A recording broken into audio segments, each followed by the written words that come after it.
Hello dear student.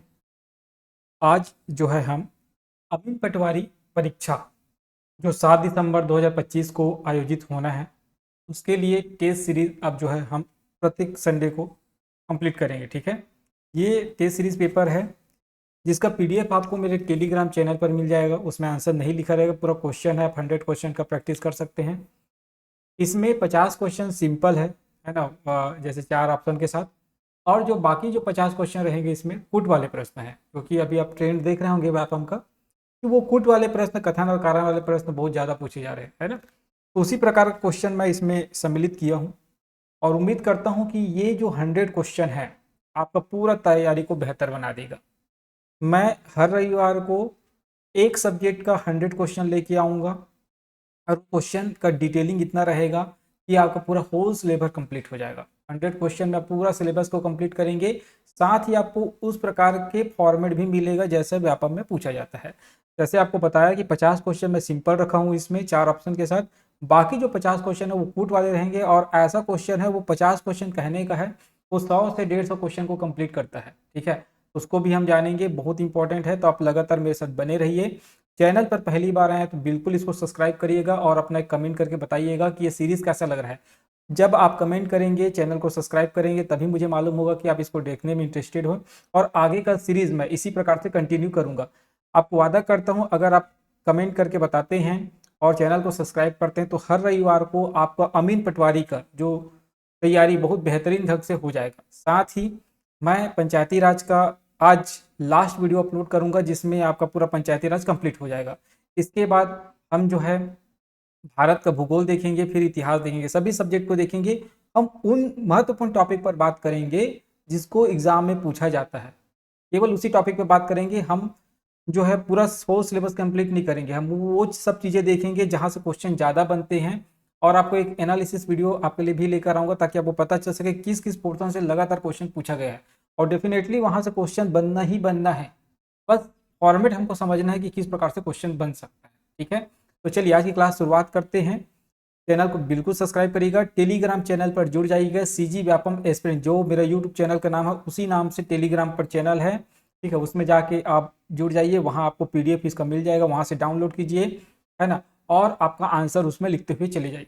ठीक है, क्योंकि इसमें जो है मैं केवल आपको क्वेश्चन आंसर नहीं कराऊंगा, कुछ डिटेलिंग भी बताऊंगा जिसको आपको ऐड करना है, जो आगे आपका एग्जाम के लिए महत्वपूर्ण है। चलिए, तो पहला क्वेश्चन देखते हैं, टेस्ट 1 की शुरुआत करते हैं।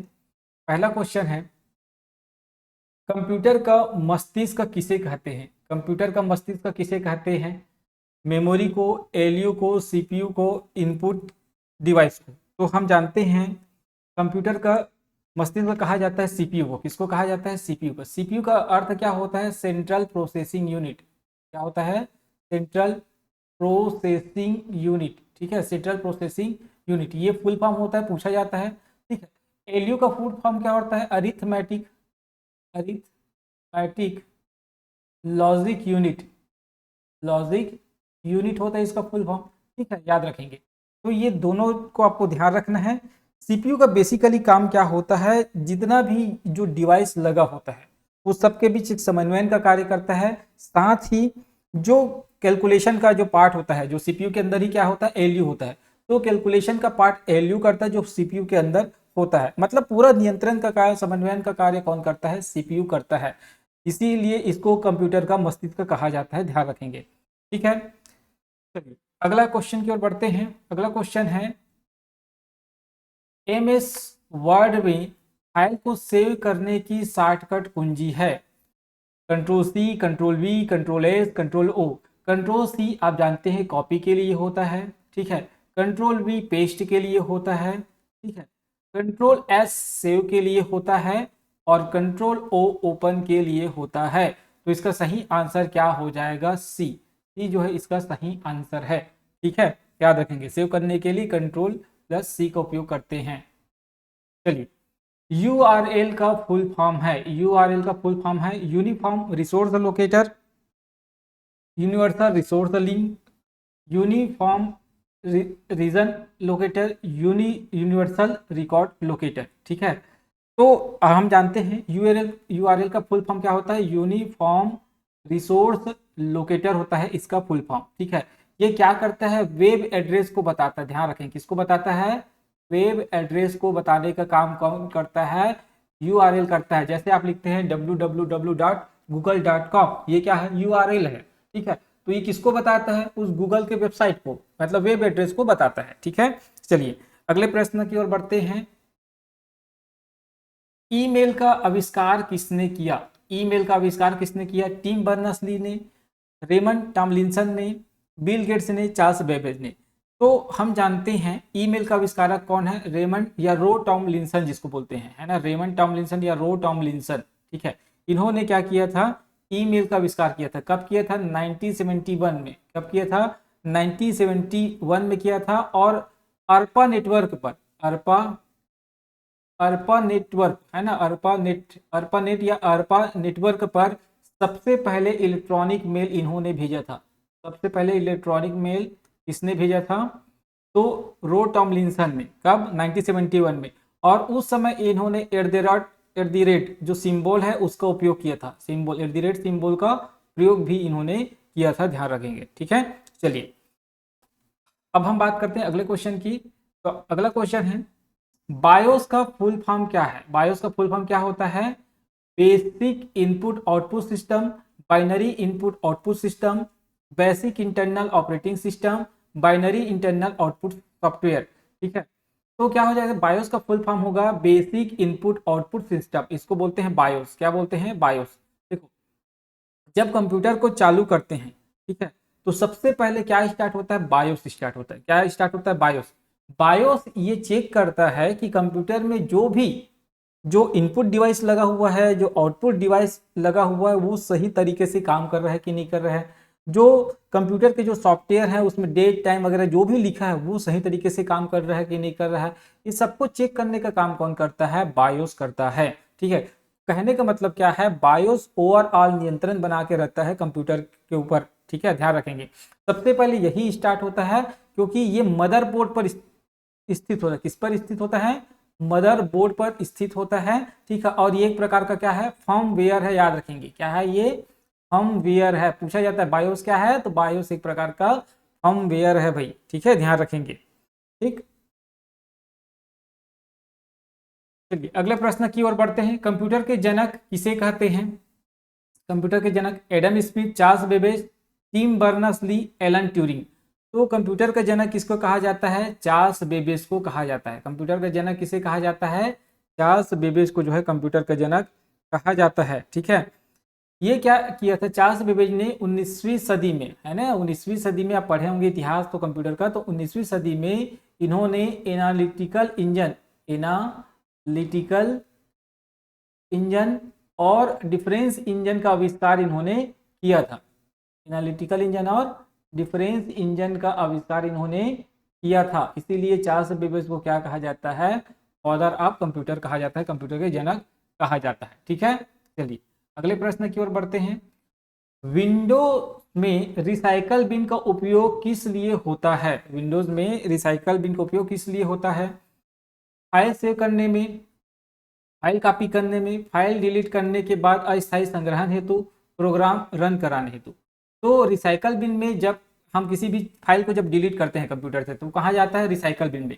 तो डिलीट फाइल का अस्थायी संग्रहण, तो हम जब तक उसको चाहें तो क्या कर सकते हैं, रीस्टोर कर सकते हैं। जो भी फाइल हम डिलीट कर दिए गलती से, मान लो रिसाइकल बिन में क्या स्टोर रहता है, तो हम उसको स्टोर करना चाहे तो स्टोर भी कर सकते हैं। नहीं तो एक समय बाद वो क्या होता है, डिलीट हो जाता है, जो भी डिफॉल्ट सेट टाइम रहता है, या आप उसमें से जब डिलीट कर देते हैं तो परमानेंट डिलीट हो जाता है। जब भी फाइल को डिलीट किया जाता है वो अस्थायी रूप से रिसाइकल बिन में, उसको बोलते हैं कचरा डिब्बा, है ना। एक प्रकार से आप क्या समझ, जैसे कचरा का डिब्बा रहता है उसी प्रकार का इसका लोगो रहता है, ठीक है। तो कोई भी कूड़ा करकट जैसे आप कचरे के डिब्बा में डालते हैं, उसी प्रकार कोई भी डिलीट फाइल जो फाइल हो जाता है, डिलीट हो जाता है, उसको आप क्या कर देते हैं, वो रिसाइकल बिन में चला जाता है।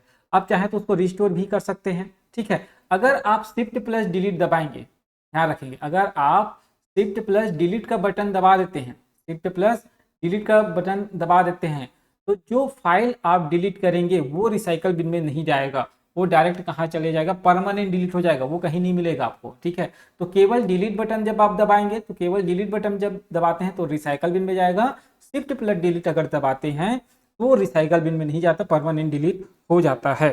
ठीक है, चलिए अगले प्रश्न की ओर बढ़ते हैं। ठीक है, अगला प्रश्न है इंटरनेट पर डॉट कॉम का अर्थ है कॉमर्शियल कम्युनिकेशन कम्युनिटी कंपनी। तो डॉट कॉम का उपयोग होता है कॉमर्शियल के लिए, है ना। जैसे आप अमेजन.com, फ्लिपकार्ट.com इस प्रकार के वेबसाइट देखे होंगे। तो डॉट कॉम का उपयोग कब किया जाता है? कॉमर्शियल के लिए। कॉमर्शियल कहने का मतलब यह एक व्यावसायिक व्यावसायिक जो है व्यावसायिक व्यावसायिक क्या है, वेबसाइट है। कहने का मतलब है इसमें खरीदी बिक्री वगैरह जो भी है, ठीक है, आप कर सकते हैं। ठीक है, वेबसाइट की वेबसाइट है, इसमें जो भी आप सामान वगैरह खरीदना चाहे खरीद सकते हैं। इस प्रकार को इसको क्या बोलते हैं? Commercial website. इंटरनेट पर डॉट कॉम का उपयोग होता है कॉमर्शियल के लिए। ठीक है, इसी प्रकार से आपको एक्सटेंशन देके पूछा जाता है। ठीक है, जैसे ईडीयू लिखा है तो एजुकेशन का होता है, जीओवी लिखा है तो गवर्नमेंट का होता है। ठीक है, तो इस प्रकार से आप जो है इसको जान सकते हैं। ठीक है, चलिए अगले प्रश्न की ओर बढ़ते हैं। अगला प्रश्न है लैन का अर्थ है लैन। लैन का अर्थ क्या होता है? Local access node, local area network, large area network, logical area network. तो लैन का फुल फॉर्म होता है लोकल एरिया नेटवर्क। क्या होता है? Local area network. ठीक है, नेटवर्क, लोकल एरिया नेटवर्क कहने का मतलब है कि एक छोटे से क्षेत्र में इस नेटवर्क का उपयोग किया जाता है। जैसे हम जो भी इंटरनेट यूज करते हैं, ठीक है, घर में, ऑफिस में, ठीक है, कहाँ जो हमारा घर होता है, ऑफिस होता है, स्कूल होता है, कॉलेज होता है, वहाँ जो भी नेटवर्क का यूज होता है वो कैसा नेटवर्क होता है? Local area network. ये छोटे से क्षेत्र में उपयोग किया जाता है, छोटे भौगोलिक क्षेत्र पर इसका उपयोग होता है। ठीक है, ध्यान रखेंगे। ठीक, चलिए अगले प्रश्न की ओर बढ़ते हैं। एक्सेल में जोड़ने हेतु प्रयोग होने वाला फंक्शन है मैक्स, काउंट, सम, एवरेज।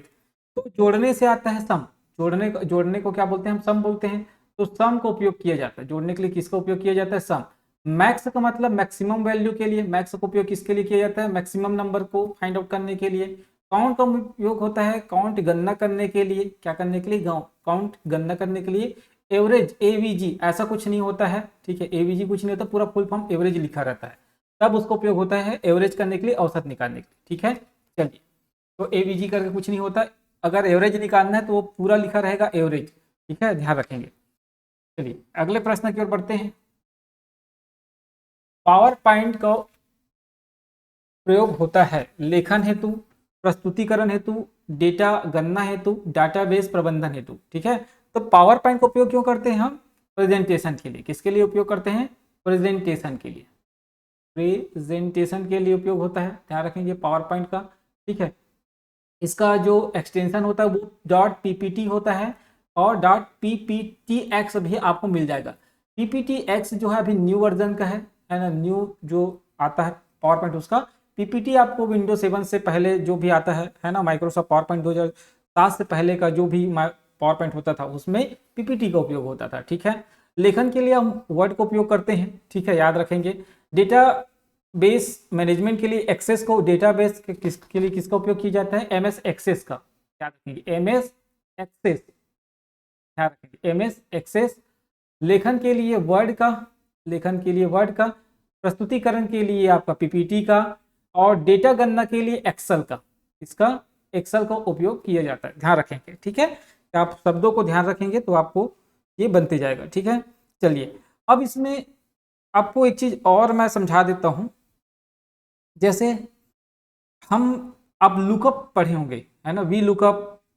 तो वी लुकअप को एक दो बार एग्जाम में पूछा गया है। तो वी लुकअप क्या करता है? ध्यान रखेंगे कि वी लुकअप में जो है हम ना वैल्यू फाइंड आउट करते हैं। क्या करते हैं? वैल्यू फाइंड आउट करते हैं। उसको मैं बता देता हूँ, आप लिखना चाहें तो लिख सकते हैं क्योंकि उसको पूछा गया था तो याद आ गया मेरे को। चलिए अगले प्रश्न की ओर बढ़ते हैं। हार्ड डिस्क है volatile memory, non volatile memory, अस्थाई मेमोरी, कैश मेमोरी। तो सबसे पहले हम जानते हैं वोलाटाइल मेमोरी क्या होता है। Volatile volatile volatile memory, volatile नाम से समझ आ रहा है, वाष्पशील ऐसा बोल सकते हैं, वाष्पशील मेमोरी। तो हम क्या बोल सकते हैं? वाष्पशील मेमोरी बोल सकते हैं। कहने का मतलब है वाष्प कैसा रहता है? अस्थायी रहता है। धूप आता है, वाष्प क्या हो जाता है? उड़ जाता है, तो अस्थायी होता है। तो वोलाटाइल का मतलब होता है अस्थायी मेमोरी। क्या होता है? अस्थायी मेमोरी होता है ये। अस्थायी मेमोरी कहने का मतलब क्या?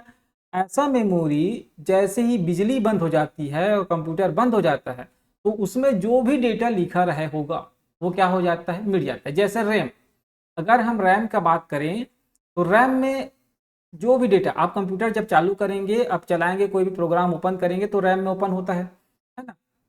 तो वो जो प्रोग्राम है जैसे ही कंप्यूटर बंद होता है, आप बंद कर देते हैं, वहां से हट जाता है, ठीक है। तो उसको बोलते हैं अस्थायी मेमोरी। रैंडम एक्सेस मेमोरी इसको बोला जाता है, रैम का फुल फॉर्म होता है, ये अस्थायी होता है, ठीक है।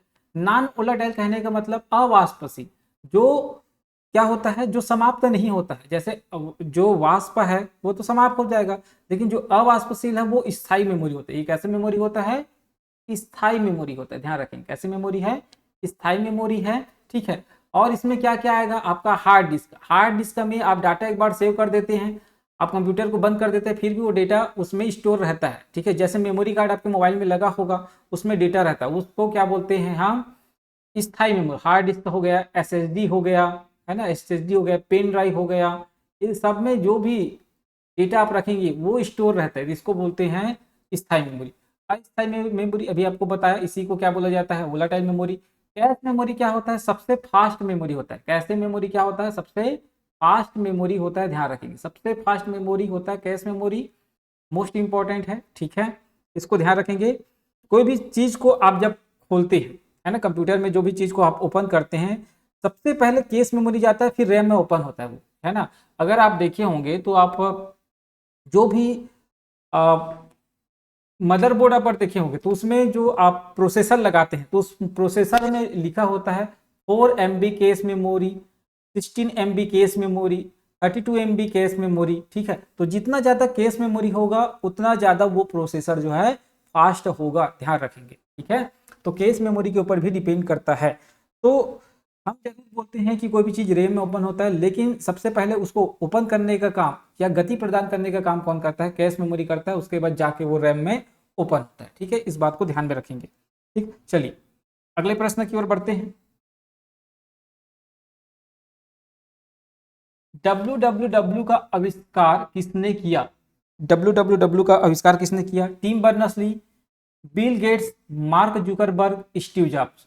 तो डब्ल्यू का आविष्कार किसने किया था, तो टिम बर्नर्स ली ने किया था 1989 में। कब किया था, 1989, 1989 में किया था। और इन्होंने साथ ही एच टी एम एल और HTTP का भी आविष्कार किया था, ध्यान रखेंगे। HTML हाइपरटेक्स्ट मार्कअप लैंग्वेज और HTTP का भी आविष्कार इन्होंने किया था, ठीक है। चलिए अगले प्रश्न की ओर बढ़ते हैं। स्पेल चेक के लिए शॉर्टकट कुंजी है।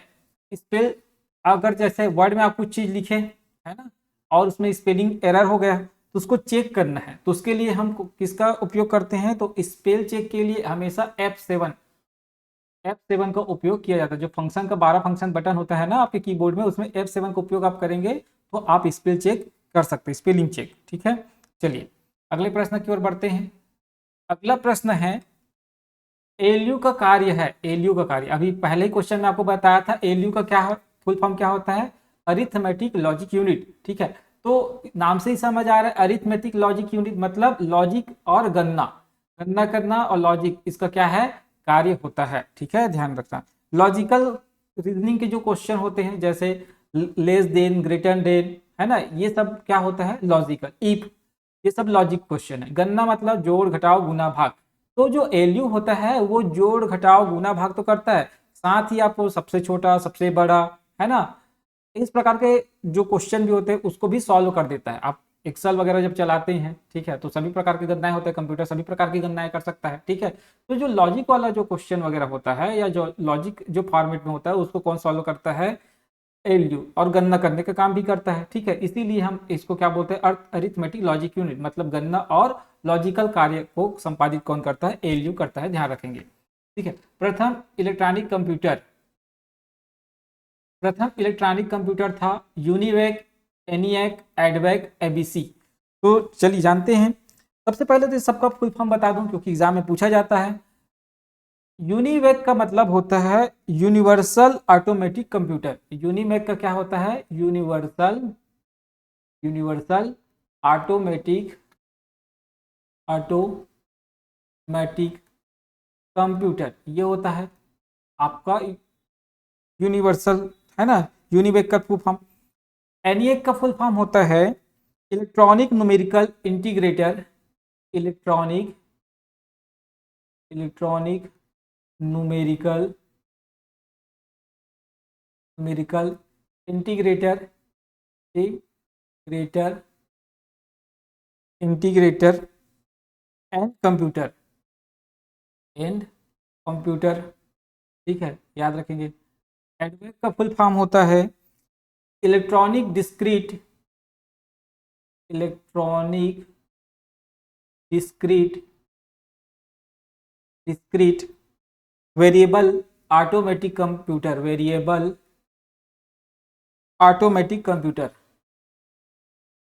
ऑटोमेटिक कंप्यूटर, ठीक है। और एबीसी का होता है एटना सॉफ्ट बेरी कंप्यूटर, ये होता है एबीसी का फुल फॉर्म।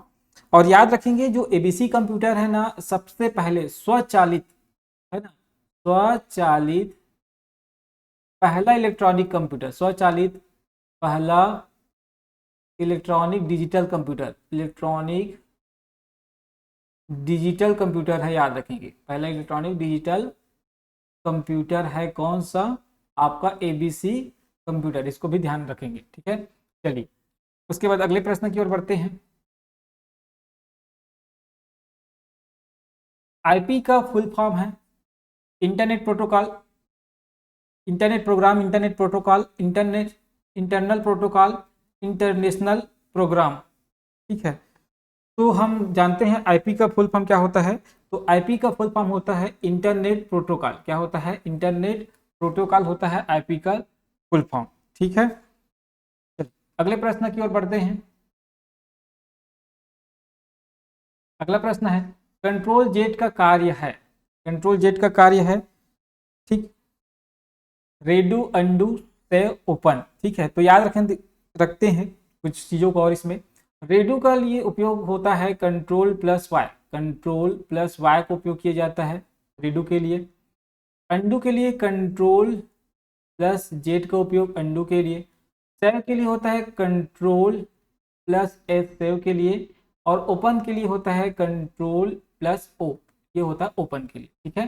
तो इसका सही आंसर हो जाएगा अंडू, ठीक है। तो कंट्रोल जेड का उपयोग होता है अंडू के लिए। चलिए अगला प्रश्न की ओर बढ़ते हैं। माइक्रोसॉफ्ट के संस्थापक है टिम बर्नर्स-ली, बिल गेट्स, लारी पेज, स्टीव जॉब्स, ठीक है। तो याद रखेंगे माइक्रोसॉफ्ट के संस्थापक कौन है, तो बिल गेट्स और पॉल एलन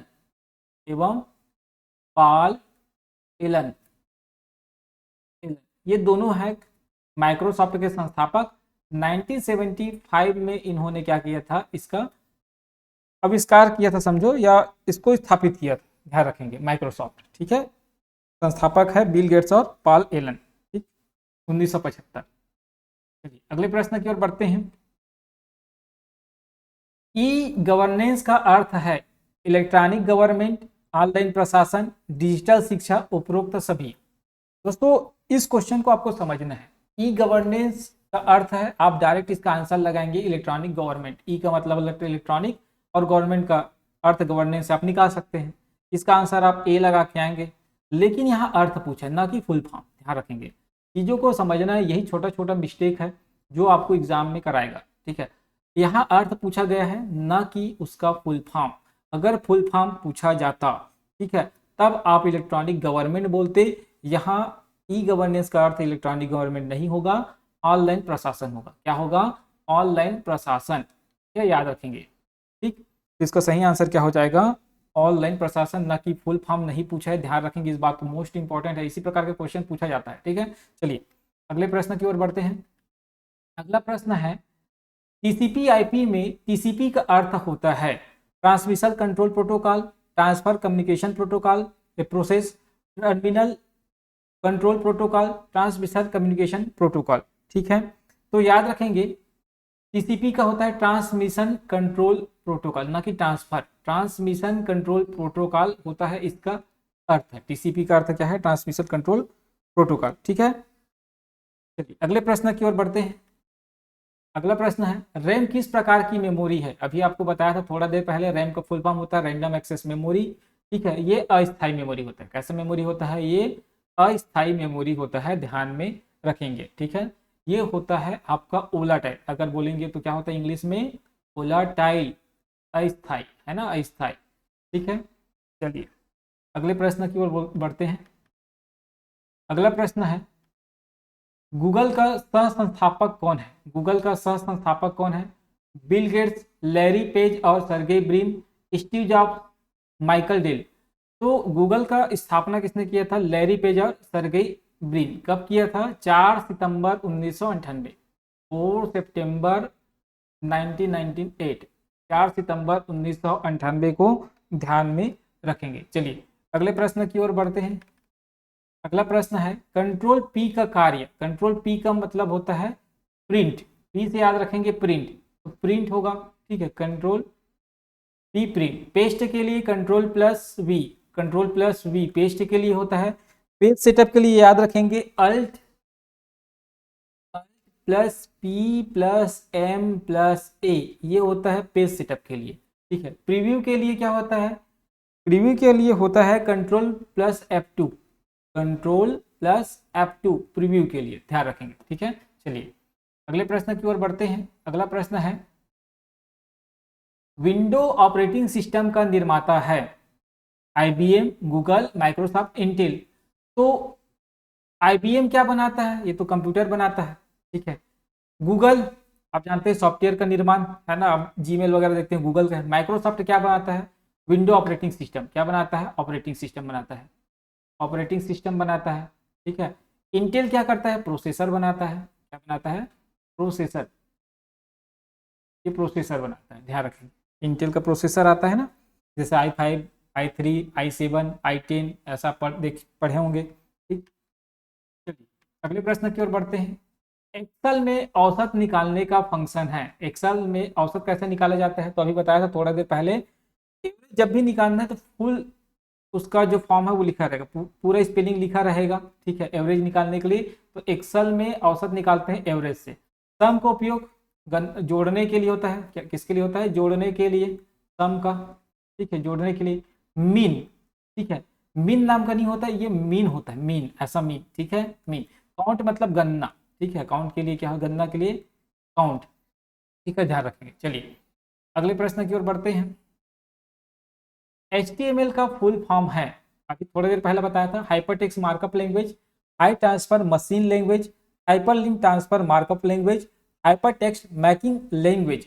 तो HTML का फुल फॉर्म होगा hypertext markup language. Team Berners-Lee 1971 याद रखेंगे। ठीक है, मोस्ट इंपॉर्टेंट याद रखेंगे 1971, है ना, इसको 1991 याद रखेंगे। कब, 1991, 1971 बोलता हूँ, 1991 में टीम बर्नर्स-ली द्वारा इसको विकसित किया गया था। और इसको लाया कब गया था मार्केट में, तो मतलब इसको प्रस्तुत किया गया था 1993 में। ये आविष्कार जब हुआ था, है ना, इसको डेवलपमेंट का काम जो है 1991 में कर लिया गया था और 1993 में इसको लाया गया था, ध्यान रखेंगे। ठीक है, 2 डेट भी आपको मिल सकता है इसमें, नो डाउट, लेकिन डेट इसका नहीं पूछा जाता, बस ये पूछ सकता है कि हाइपरटेक्स्ट मार्कअप लैंग्वेज का आविष्कारक या विकसित करने वाले कौन है, तो टीम बर्नर्स-ली याद रखेंगे। ठीक है, वायरस का फुल फॉर्म होता है, वायरस का फुल फॉर्म है vital information resource under seize, very important resource under system, virtual integrated resource under system, none. ठीक है, तो वायरस का फुल फॉर्म होता है वाइटल या विटल, है ना, vital information resource under seize. तो ए इसका सही आंसर हो जाएगा, वायरस। ठीक है, वायरस को हटाने के लिए हम किसका उपयोग करते हैं, तो एंटीवायरस का। किसका उपयोग करते हैं, एंटी वायरस का उपयोग किया जाता है इसको कंप्यूटर सिस्टम से हटाने के लिए। ठीक है, वायरस क्या है, तो एक वायरस एक प्रकार का सॉफ्टवेयर है, याद रखेंगे। वायरस क्या है, एक प्रकार का सॉफ्टवेयर है, पूछा जाता है वायरस क्या है, एक प्रकार का सॉफ्टवेयर है, ध्यान में रखेंगे। ठीक है, चलिए अगले प्रश्न की ओर बढ़ते हैं। कंट्रोल सी का कार्य, कंट्रोल सी, देखो कॉपी के लिए कंट्रोल प्लस सी का उपयोग किया जाता है कॉपी करने के लिए। कट के लिए control plus x, control plus x का उपयोग किया जाता है कट के लिए। पेस्ट के लिए कंट्रोल प्लस वी का उपयोग किया जाता है। क्लोज के लिए alt plus F4, alt plus F4 का, या कंट्रोल प्लस एफ हाँ कंट्रोल प्लस डब्ल्यू का उपयोग किया जाता है, याद रखें कंट्रोल प्लस डब्ल्यू का। ठीक है, तो ये जो है इसका शॉर्टकट है, ध्यान रखेंगे। तो कंट्रोल प्लस सी कॉपी के लिए। ठीक है, चलिए अगले प्रश्न की ओर बढ़ते हैं। अभी कंट्रोल प्लस वी, वी का मतलब होता है पेस्ट। अभी बताया कॉपी के लिए कंट्रोल प्लस सी, पेस्ट के लिए कंट्रोल प्लस वी, कट के लिए कंट्रोल प्लस एक्स, सेव के लिए कंट्रोल प्लस एस। ठीक है, चलिए अगले प्रश्न की ओर बढ़ते हैं। डेटाबेस मैनेजमेंट सिस्टम का उदाहरण है MS Word, MS Excel, MS Access, PowerPoint. अभी बताया था वर्ड इसका राइटिंग के लिए, लेखन के लिए उपयोग होता है। एक्सेल गणना के लिए होता है। एक्सेस मैनेजमेंट के लिए होता है, डेटाबेस मैनेजमेंट के लिए। और पावर पॉइंट जो है प्रस्तुतिकरण के लिए होता है। तो डेटाबेस मैनेजमेंट सिस्टम का उदाहरण क्या हो जाएगा? MS Access dot DBB। ठीक है, याद रखेंगे इसका एक्सटेंशन। ठीक है, MS एक्सेस। ठीक, इसका एक्सटेंशन याद रखेंगे DOCX होता है। एक्सेल का XLS होता है। ठीक है, पावर पॉइंट का डॉट PPT होता है, डॉट PPTX भी होता है, याद रखेंगे डॉट PPTX होता है। और इसका DBB होता है, जहां तक मेरे को याद आ रहा है, थोड़ा एक बार देख लीजिएगा, DBB होता है। ठीक है, थोड़ा सा यहाँ थोड़ा सा डाउट है मेरे को, फिर भी आप ये देख लीजिए, जहां तक मेरे को याद आ रहा है DBB। ठीक है, चलिए अगले प्रश्न की ओर बढ़ते हैं। DNS का पूरा रूप है domain name system, data number resource, digital network source, domain network service. तो DNS का फुल फॉर्म होगा डोमेन नेम सिस्टम। क्या होता है? Domain name system. जैसे डोमेन नेम सिस्टम कहने का मतलब क्या होता है, जैसे www.cgvyapam. है ना, अब जो वेबसाइट आप लिखते हैं तो उसमें जो, या google.com जो लिखते हैं, वो डोमेन नेम होता है। क्या होता है? Domain name. ठीक है, तो डोमेन नेम कैसा होता है? जैसे www.cgvyapam, व्यापम, एस्पिरेंट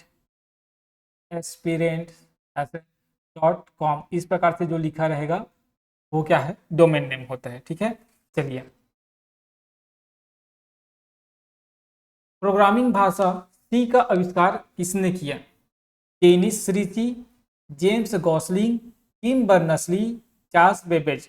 ठीक है, तो याद रखेंगे जो प्रोग्रामिंग भाषा सी लैंग्वेज है, इसका आविष्कार किसने किया था?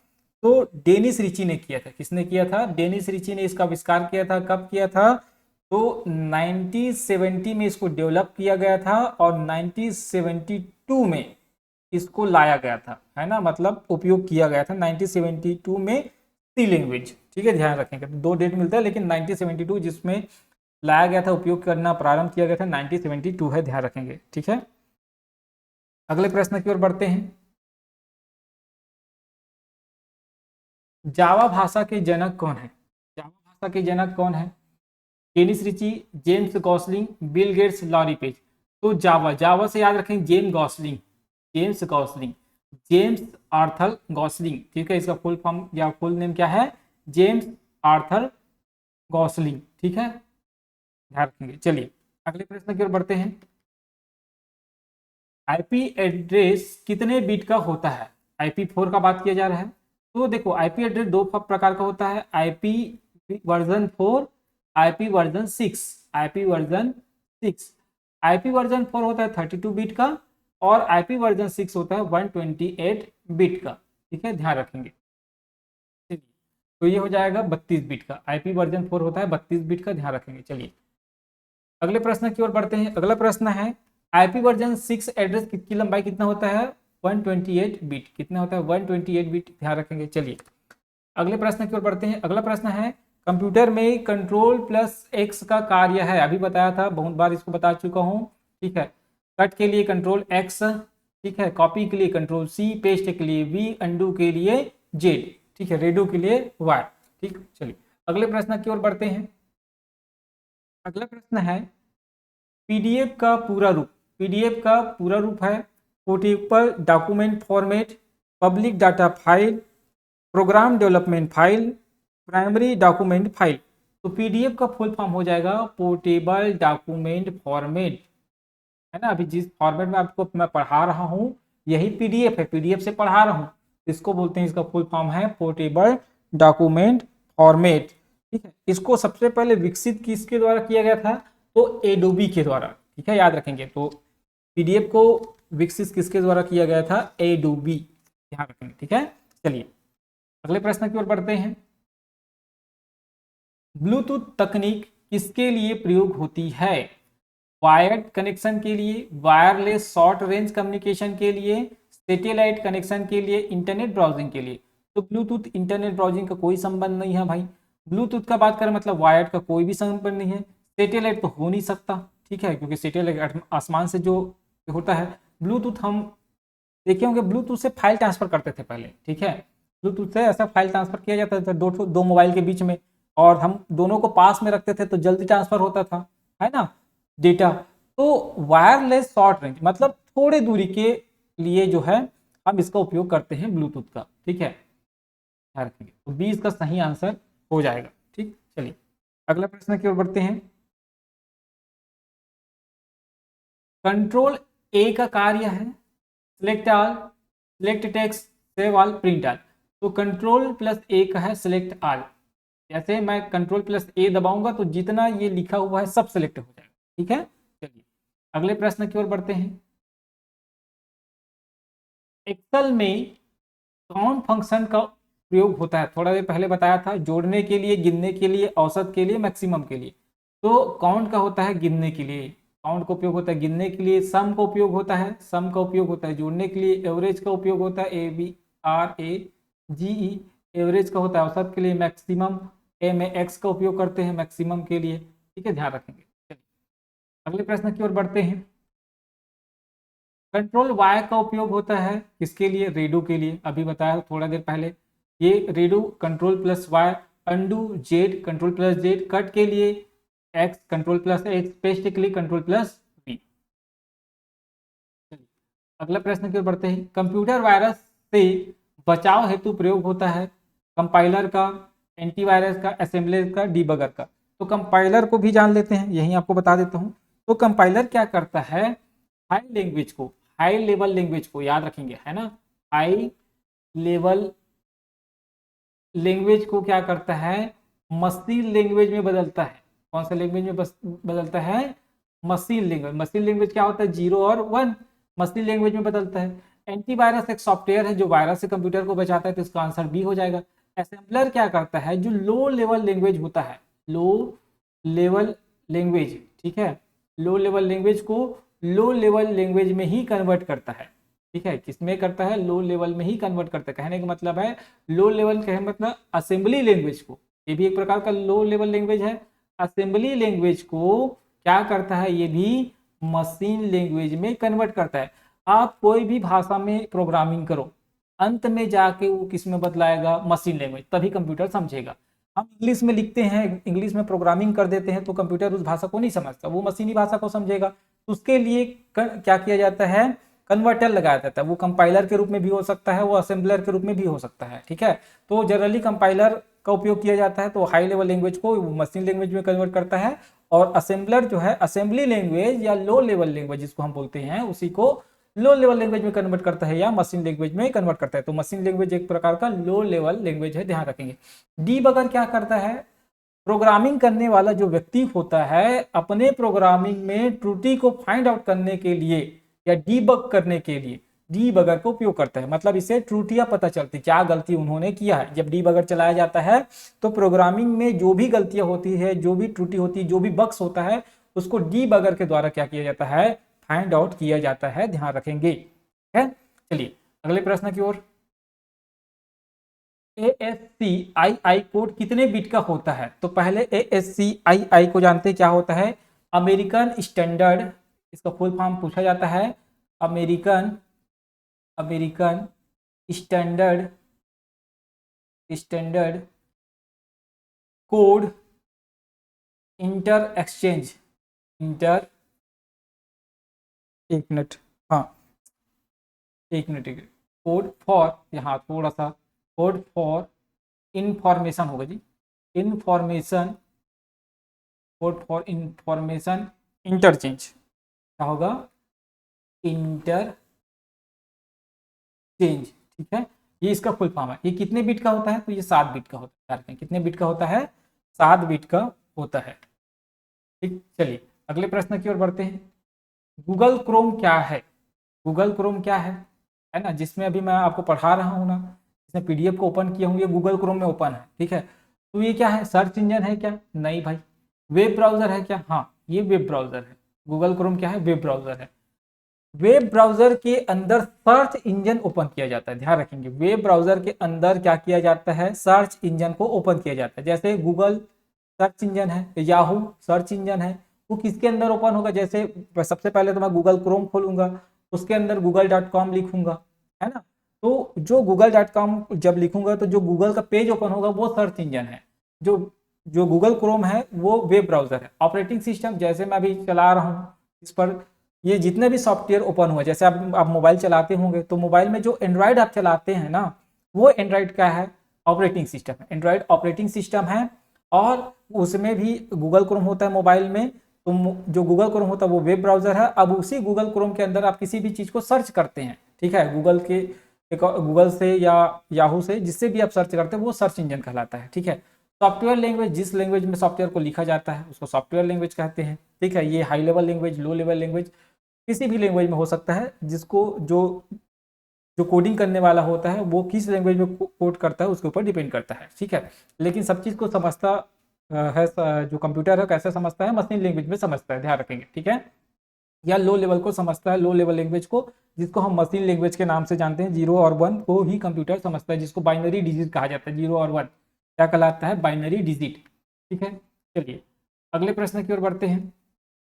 ओपन सोर्स ऑपरेटिंग सिस्टम है। ओपन सोर्स का कहने का मतलब होता है कि ऐसा सॉफ्टवेयर या ऐसा ऑपरेटिंग सिस्टम जिसको चलाने के लिए आपको किसी भी प्रकार का पेमेंट करने का जरूरत नहीं होता, मतलब आप उसको खरीदने की जरूरत नहीं होता, ठीक है। विंडो को माइक्रोसॉफ्ट बेचता है, ठीक है। अभी जो विंडो कई लोग यूज करते हैं बिना पैसे का, वो पायरेटेड विंडो कहलाता है। क्या कहलाता है, पायरेटेड विंडो, मतलब वो गैर कानूनी है, ठीक है। चाहे तो माइक्रोसॉफ्ट उसके ऊपर जो है क्या लगा सकता है, जुर्माना लगा सकता है, ठीक है। उसको पायरेटेड विंडो बोलते हैं, ठीक है। अगर आप ओरिजिनल जब विंडो खरीदेंगे तो उसके लिए आपको पैसा देना पड़ेगा, ठीक है, तो उसको बोलते हैं, ठीक है, क्या, क्लोज सॉफ्टवेयर। उसको क्लोज ऑपरेटिंग या क्लोज सोर्स ऑपरेटिंग सिस्टम बोला जाता है, जिसके लिए पैसा चुकाना पड़ता है, ठीक है। लिनक्स ऐसा ऑपरेटिंग सिस्टम होता है जिसको चलाने के लिए, जिसका कोड को कॉपी करने के लिए आपको किसी भी प्रकार का पैसा देने की जरूरत नहीं होता, ठीक है, याद रखेंगे। इसका मालिकाना हक जिसके जो बनाने वाले हैं उसी के पास रहता है, ठीक है। आप इसको मॉडिफाई कर सकते हैं अपने हिसाब से, जो है चला सकते हैं लिनक्स को। लेकिन विंडो मैक ऑपरेटिंग सिस्टम ये एप्पल का है, ठीक है। ये किसका है, एप्पल का। डॉस माइक्रोसॉफ्ट का, ठीक है। तो ये सबको चलाने के लिए आपको क्या करना पड़ेगा, पैसा देने पड़ता है। ये क्या है, close source operating system, close source operating system कहलाता है। क्लोज सोर्स ऑपरेटिंग सिस्टम कहलाता है, ध्यान रखेंगे। ओपन सोर्स में लिनक्स आ जाएगा, ठीक है। चलिए अगले प्रश्न की ओर बढ़ते हैं। एसएमटीपी का प्रयोग किसके लिए होता है, एसएमटीपी। एसएमटीपी का फुल फॉर्म क्या होता है, पहले इसको जान लेते हैं। एसएमटीपी का होता है सिंपल मेल ट्रांसफर प्रोटोकॉल, ये होता है आपका एसएमटीपी का फुल फॉर्म। इसका उपयोग क्यों क्यों किया जाता है, देखो मेल ट्रांसफर बोला है ना, तो ईमेल के लिए उपयोग किया जाएगा। ईमेल को ट्रांसफर करने के लिए इसका उपयोग किया जाता है, सिंपल मेल ट्रांसफर प्रोटोकॉल का उपयोग, ठीक है। चलिए अगले प्रश्न की ओर बढ़ते हैं। मॉडेम क्या है, या मॉडेम का कार्य क्या है, कोडिंग डिकोडिंग करना, मॉड्यूलेशन डीमॉड्यूलेशन करना, इंक्रिप्टेड डिक्रिप्ट करना, नन। तो मॉडेम का यहाँ फुल फॉर्म इसी में पता चल रहा है, यहाँ से एमओ से पता चल सकता है। मॉड्यूलेशन क्या होता है, मॉड्यूलेशन डी एम से होता है डी मॉड्यूलेशन, देखो यहाँ से डी ई एम, यहाँ से एम यू, ठीक है, या एम ओ डी बोल सकते हो ऐसा। तो मॉड्यूलेशन डी मॉड्यूलेशन इसका कार्य होता है, ठीक है। चलिए अगले प्रश्न की ओर बढ़ते हैं। फायरवॉल का प्रयोग किसके लिए होता है? डाटा एंट्री के लिए, वायरस डिटेक्शन के लिए, नेटवर्क सिक्योरिटी के लिए, ठीक है, और प्रिंटिंग के लिए। तो फायरवॉल का उपयोग होता है नेटवर्क सिक्योरिटी के लिए, ठीक है। हमेशा फायरवॉल को अपना ऑन करके रखना चाहिए। जो कंप्यूटर में अगर आप विंडोज 7 वगैरह चलाते हैं तो आपको ग्रीन कलर का, रेड कलर का, ग्रीन कलर का और रेड कलर का आपको जो बिंदी दिखता है, ठीक है, रेड हो जाता है तो आपके नेटवर्क पे अटैक हो सकता है, आपके सिस्टम पर जो है अटैक हो सकता है, ठीक है, ध्यान रखेंगे वायरस वगैरह का, ठीक है। तो नेटवर्क सिक्योरिटी के लिए फायरवॉल का उपयोग किया जाता है, हमेशा फायरवॉल ऑन रखना चाहिए, ऐसा निर्देश दिया जाता है, ठीक है, ध्यान रखेंगे।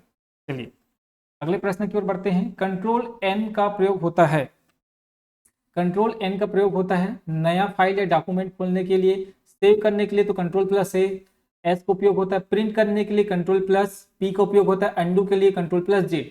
तो एन का होगा कंट्रोल प्लस एन होता है न्यू फाइल के लिए, control plus N new file के लिए, सेव के लिए एस होता है कंट्रोल के साथ, प्रिंट के लिए पी होता है कंट्रोल के साथ, अंडू के लिए जेड होता है कंट्रोल के साथ, ठीक है। नया फाइल या डॉक्यूमेंट खोलने के लिए कंट्रोल प्लस एन का प्रयोग किया जाता है। चलिए अब यहाँ से क्वेश्चन का फॉर्मेट बदलेगा, अब आपको फूट वाले क्वेश्चन मिलेगा जो मोस्ट इंपॉर्टेंट है और थोड़ा सा लंबा रहेगा क्वेश्चन, समय ज़्यादा लगेगा इधर। अब थोड़ा सा आप पेशेंस बना के रखेंगे, चैनल पर पहली बार आए हैं तो बिल्कुल सब्सक्राइब कर लीजिएगा, ठीक है। चलिए अब आगे बढ़ते हैं।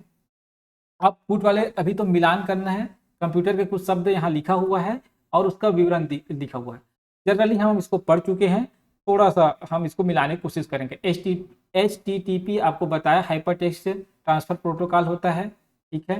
Hyper text transfer protocol, IP का मतलब होता है इंटरनेट प्रोटोकॉल एड्रेस, URL का यूनिफॉर्म रिसोर्स लोकेटर होता है, ISP का होता है इंटरनेट सर्विस प्रोवाइडर, ठीक है। अब ध्यान रखेंगे कैसे बनाना है इसको, देखो तो ISP को समझना आसान है। ISP इंटरनेट सर्विस प्रोवाइडर मतलब इंटरनेट सेवा प्रदाता, ठीक है। तो इसका क्या हो जाएगा, ए हो जाएगा, ठीक है। अब इधर ऑप्शन में जाओ, 4 का ए, 4 का ए कहाँ है, 3 में, तो ये तो नहीं हो सकता भाई, पहले इसको काट दो आप, ठीक है। उसके बाद देखो IP एड्रेस, IP एड्रेस या URL क्या होता है अभी बताया था थोड़ा देर पहले, एक वेब एड्रेस होता है, ठीक है। तो 3 का भी, 3 का भी देखो कहाँ है, 3 का भी, 3 का भी ये नहीं हो सकता, 3 का भी, दो ऑप्शन तो ऐसे हट गए। अब IP का होता है इंटरनेट प्रोटोकॉल, इंटरनेट प्रोटोकॉल तो क्या हो जाएगा, 2 का सी हो जाएगा, 2 का सी, 2 का सी मतलब यही इसका आंसर होगा। अब इसमें तो नहीं है 2 का सी तो ये हट जाएगा, ठीक है। अब HTTP का होता है hyper text transfer protocol, web data transfer protocol, ठीक है। डाटा ट्रांसफर प्रोटोकॉल लिखा हुआ है तो हाइपर टेक्स्ट ट्रांसफर प्रोटोकॉल, ठीक है।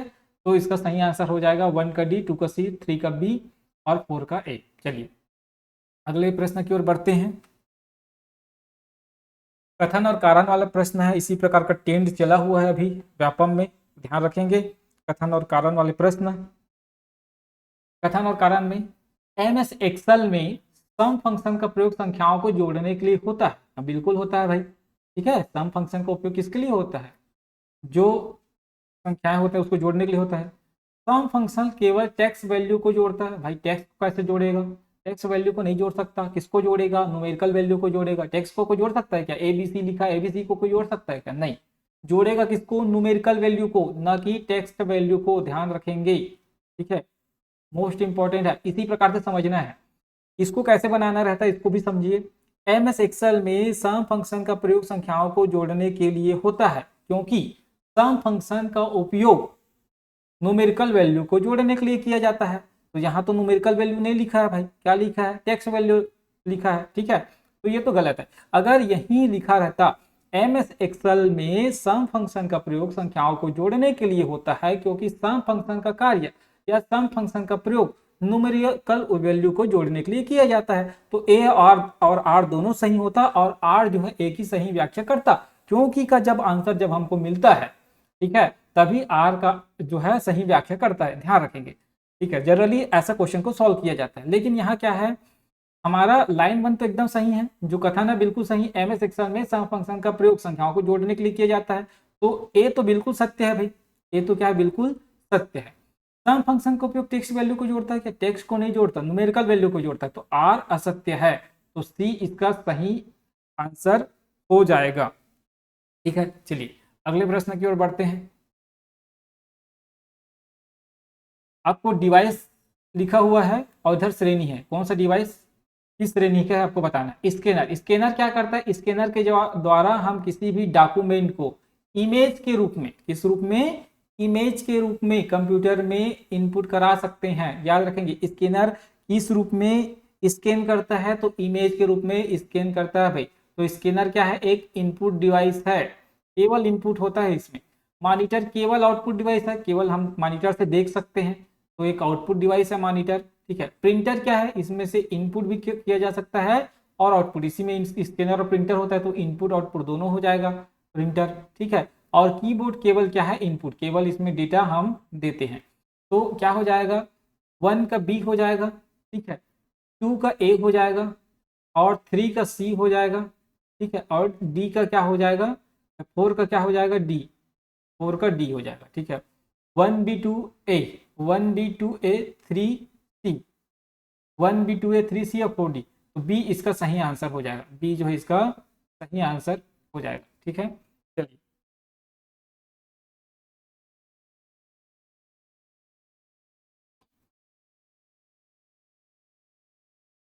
चलिए अगले प्रश्न की ओर बढ़ते हैं। कंप्यूटर में रैम अस्थायी मेमोरी होता है, बिल्कुल होता है, कंप्यूटर में रैम अस्थायी मेमोरी होता है। पावर बंद होने पर रैम का डाटा मिट जाता है। अब इसको एक साथ पढ़ो, कंप्यूटर में रैम अस्थायी मेमोरी होता है क्योंकि पावर सप्लाई बंद होने पर रैम का डाटा मिट जाता है, बिल्कुल सही है। तो ए और आर दोनों सत्य है, और आर जो है ए की सही व्याख्या कर रहा है ना, तो इसका सही आंसर क्या हो जाएगा, ए हो जाएगा इसका सही आंसर। ठीक है, ए और आर दोनों सही हैं और आर जो है ए की सही व्याख्या कर रहा है। चलिए अगले प्रश्न की ओर बढ़ते हैं। M S Word, M S Word का क्या हो जाएगा, वर्ड में हम क्या करते हैं, डेटा लिखते हैं। थोड़ा सा देखते हैं, एक्सेल को देखते हैं पहले। एक्सेल, एक्सेल में क्या किया जाता है, गणना किया जाता है, क्या रखेंगे। पावर पॉइंट में क्या किया जाता है, प्रस्तुतिकरण किया जाता है, बताया था थोड़ी देर पहले। एक्सेस में डेटाबेस, और वर्ड में हो जाएगा वर्ड प्रोसेसिंग। वर्ड प्रोसेसिंग का कार्य किस में किया जाता है, आपका वर्ड प्रोसेसिंग एमएस वर्ड में। ठीक है, ठीक, अब इसको मिलाते हैं, तो 1 का क्या हो जाएगा, बी, 1 का हो जाएगा बी। ठीक है, 1 का बी, 2 का हो जाएगा डी, 2 का डी हो जाएगा, और 3 का हो जाएगा सी, 3 का हो जाएगा सी, और डी का हो जाएगा ए, मतलब 4 का हो जाएगा ए। ठीक है, देखो ऐसा ऑप्शन 1B2D, 1B2D, 1B2D। ठीक है, 1B, बी वाला और है क्या, नहीं, एक ही है, 1B2D, तो ए इसका सही आंसर हो जाएगा। ठीक है, चलिए अगले प्रश्न की ओर बढ़ते हैं। अगला प्रश्न है, इंटरनेट पर डीएनएस का प्रयोग किया जाता है, इंटरनेट पर डीएनएस का प्रयोग किया जाता है। डीएनएस डोमेन नाम को आईपी एड्रेस में बदलता है। डीएनएस क्या करता है, डोमेन नेम को आईपी एड्रेस में बदलता है। तो हम जानते हैं इंटरनेट पर डोमेन नेम सिस्टम का प्रयोग किया जाता है, क्योंकि डोमेन नेम नहीं होगा तो आप कैसे किसी भी वेबसाइट को ओपन कर पाएंगे, किसी भी वेबसाइट का नाम ही डोमेन कहलाता है। ठीक है, तो इंटरनेट पर डोमेन नेम सिस्टम का प्रयोग किया जाता है, भाई किया जाता है, बिल्कुल किया जाता है। और डोमेन क्या करता है, एड्रेस में बदलता है उसको, तभी तो ओपन होता है। ठीक है, तो इंटरनेट पर डीएनएस का प्रयोग किया जाता है क्योंकि डीएनएस डोमेन नाम को आईपी एड्रेस में बदलता है। ए और आर दोनों सही हैं, और आर जो है सही व्याख्या करता है ए का। ठीक है, तो इसका सही आंसर हो जाएगा ए, ध्यान रखेंगे। ठीक है, चलिए अगले प्रश्न की ओर बढ़ते हैं। अगला प्रश्न है मैचिंग वाला है, याद रखेंगे, अभी इसको सबको बताया हूँ। सी का मतलब होता है कॉपी, इसका आंसर आप कमेंट करेंगे। ठीक है, इसका आंसर बिल्कुल आप कमेंट करेंगे। ठीक है, 57 का आंसर आपको कमेंट करना है। पूरा वीडियो देख रहे हैं तो मेरे को समझ आ जाएगा। तो कंट्रोल सी, ये आपके लिए होमवर्क है, समझो। आप वीडियो देख रहे हैं तो इसका फुल फॉर्म मैं बता चुका हूँ, तो इसका आंसर आपको कमेंट करना है। 57 कमेंट करके आप बताएंगे। ठीक है, जो भी आप देख रहे होंगे इसको, तो कमेंट करके बताएंगे भाई इसका आंसर क्या होगा, ये आपके लिए। ठीक है, चलिए अगले प्रश्न की ओर बढ़ते हैं। अगला प्रश्न है 58 मॉडम का उपयोग डेटा ट्रांसफर के लिए होता है या मॉड्यूलेशन डीमॉड्यूलेशन करता है। मॉडम का उपयोग डेटा ट्रांसफर के लिए होता है मॉड्यूलेशन डीमॉड्यूलेशन करता है। तो मॉडेम का फुल फॉर्म तो क्या होता है, मॉड्यूलेशन और डीमॉड्यूलेशन करना। ठीक है, मॉडेम का फुल फॉर्म क्या होता है, उसका मॉड्यूलेशन डीमॉड्यूलेशन उसका फुल फॉर्म होता है। क्या मॉडेम का उपयोग डेटा ट्रांसफर के लिए करते हैं, बताइए, क्या इसका उपयोग डेटा ट्रांसफर के लिए करते हैं, तो बिल्कुल करते हैं, याद रखेंगे। तो मॉडेम का उपयोग डेटा ट्रांसफर के लिए किया जाता है और यह मॉड्यूलेशन डीमॉड्यूलेशन करता है। ए और आर दोनों सही है। अब देखो, आप देखे होंगे घर में आपके इंटरनेट अगर लगा होगा या, तो उसमें क्या करता है, जो भी सर्विस प्रोवाइडर होता है आपको मॉडेम देता है एक, उसी मॉडेम के जरिए, ठीक है, आप जो है केबल के जरिए जो है इंटरनेट चलाते हैं। ठीक है, तो वो क्या करता है, डेटा को ट्रांसफर करता है आपके कंप्यूटर से, है ना, जो सैटेलाइट है वहां तक, वहां से फिर डेटा लेता है दूसरे के कंप्यूटर से, फिर आपको वो प्रोवाइड कराता है। तो वो डेटा का ट्रांसफर तो करता है, और मॉड्यूलेशन डीमॉड्यूलेशन मतलब कोडिंग डिकोडिंग के प्रकार से आप बोल सकते हैं। ठीक है, चलिए अगले प्रश्न की ओर बढ़ते हैं। अगला प्रश्न है, कॉलम वाले पीढ़ी दिया है, तकनीक दिया है, कौन सी पीढ़ी में किस तकनीक का प्रयोग किया जाता था। ठीक है, ये तो बहुत सरल, अगर आप पढ़े होंगे तो। प्रथम पीढ़ी, द्वितीय पीढ़ी, तृतीय पीढ़ी और चतुर्थ पीढ़ी। तो प्रथम पीढ़ी में वैक्यूम ट्यूब का प्रयोग होता था भाई, ये तो एकदम आपको पता होगा। द्वितीय पीढ़ी में ट्रांजिस्टर का उपयोग होने लगा। तृतीय पीढ़ी में आईसी का उपयोग होने लगा, इंटीग्रेटेड चिप, है ना। और चतुर्थ पीढ़ी में VLSI, very large scale integration का उपयोग होने लगा। ठीक है, तो आपको जानते हैं। तो फर्स्ट का क्या हो जाएगा, वन का सी, वन का सी, टू का डी, टू का क्या हो जाएगा, डी हो जाएगा, थ्री का हो जाएगा बी, थ्री का बी हो जाएगा, और फोर का हो जाएगा ए, फोर का ए। तो इसका आंसर है one C two D B, one C two D three B और फोर ए। तो ए इसका सही आंसर हो जाएगा, ए क्या हो जाएगा, इसका सही आंसर हो जाएगा। ठीक है, चलिए अगले प्रश्न की ओर बढ़ते हैं। अगला प्रश्न है कथन और कारण वाला। ऑपरेटिंग सिस्टम हार्डवेयर और यूजर के बीच इंटरफेस है, बिल्कुल है, क्योंकि जो सॉफ्टवेयर, जैसे मैं, आप एंड्रॉयड का उपयोग कर रहे हैं आपके मोबाइल में, है ना, अब इसको समझिएगा, आप एंड्रॉयड का उपयोग कर रहे हैं आपके मोबाइल में, तो वो मोबाइल में जितने भी हार्डवेयर लगा हुआ है, ठीक है, जिसको आप छू सकते हैं फिजिकली, ठीक है, उसको हम हार्डवेयर बोलते हैं। तो मोबाइल में जो भी हार्डवेयर है, और जो यूजर इंटरफेस कहने का मतलब है, जैसे आप किसी भी चीज को टच करके ओपन कर रहे हैं, जैसे जो भी आइकन बना हुआ है उसको क्या बोलते हैं, इंटरफेस बोलते हैं। जैसे क्रोम का आइकन बना होगा, व्हाट्सएप का आइकन बना होगा, है ना, उसको बोलते हैं इंटरफेस। तो हार्डवेयर और यूजर के बीच इंटरफेस का कार्य करता है, बिल्कुल करता है भाई। यह केवल हार्डवेयर को उत्पादन करता है, नहीं, ऐसा नहीं, केवल हार्डवेयर को उत्पादन करता है, नहीं भाई, ऐसा नहीं है। ए सत्य है लेकिन आर असत्य है, ध्यान रखेंगे, केवल हार्डवेयर नहीं, ऑपरेटिंग सिस्टम खुद एक सॉफ्टवेयर है। ठीक है, तो हार्डवेयर को उत्पादन कैसे करेगा, ठीक है, तो नहीं है, आर जो है बिल्कुल गलत है, याद रखेंगे। ठीक है, तो ध्यान रखेंगे, ऑपरेटिंग सिस्टम खुद एक सॉफ्टवेयर है, ठीक है, एक प्रकार का सॉफ्टवेयर है, तो हार्डवेयर को उत्पादन कैसे करेगा। ठीक है, तो आर गलत है, ए सत्य है। चलिए अगले प्रश्न की ओर बढ़ते हैं। इधर दिया है आपको इंटरनेट प्रोटोकॉल, इसका उपयोग दिया है एसएमटीपी, अभी थोड़ा देर पहले बताया था। SMTP simple mail transfer protocol, transfer करने का काम करता है, मतलब ईमेल भेजने का काम कॉल करता है आपका एसएमटीपी। POP3, POP3 ये क्या करता है, आपका ईमेल को प्राप्त करने का काम करता है ना। POP3 जो है ईमेल को प्राप्त करने का काम करता है। और ये क्या है, FTP, फाइल ट्रांसफर प्रोटोकॉल, ये क्या करता है, फाइल को ट्रांसफर करने का काम करता है। HTTP, hyper text transfer protocol, क्या करता है, वेब पेज एक्सेस करने का काम करता है, क्या करता है, वेब पेज एक्सेस करने का काम करता है। तो SMTP मतलब फर्स्ट का क्या हो जाएगा, डी हो जाएगा, फर्स्ट का क्या हो जाएगा, डी हो जाएगा।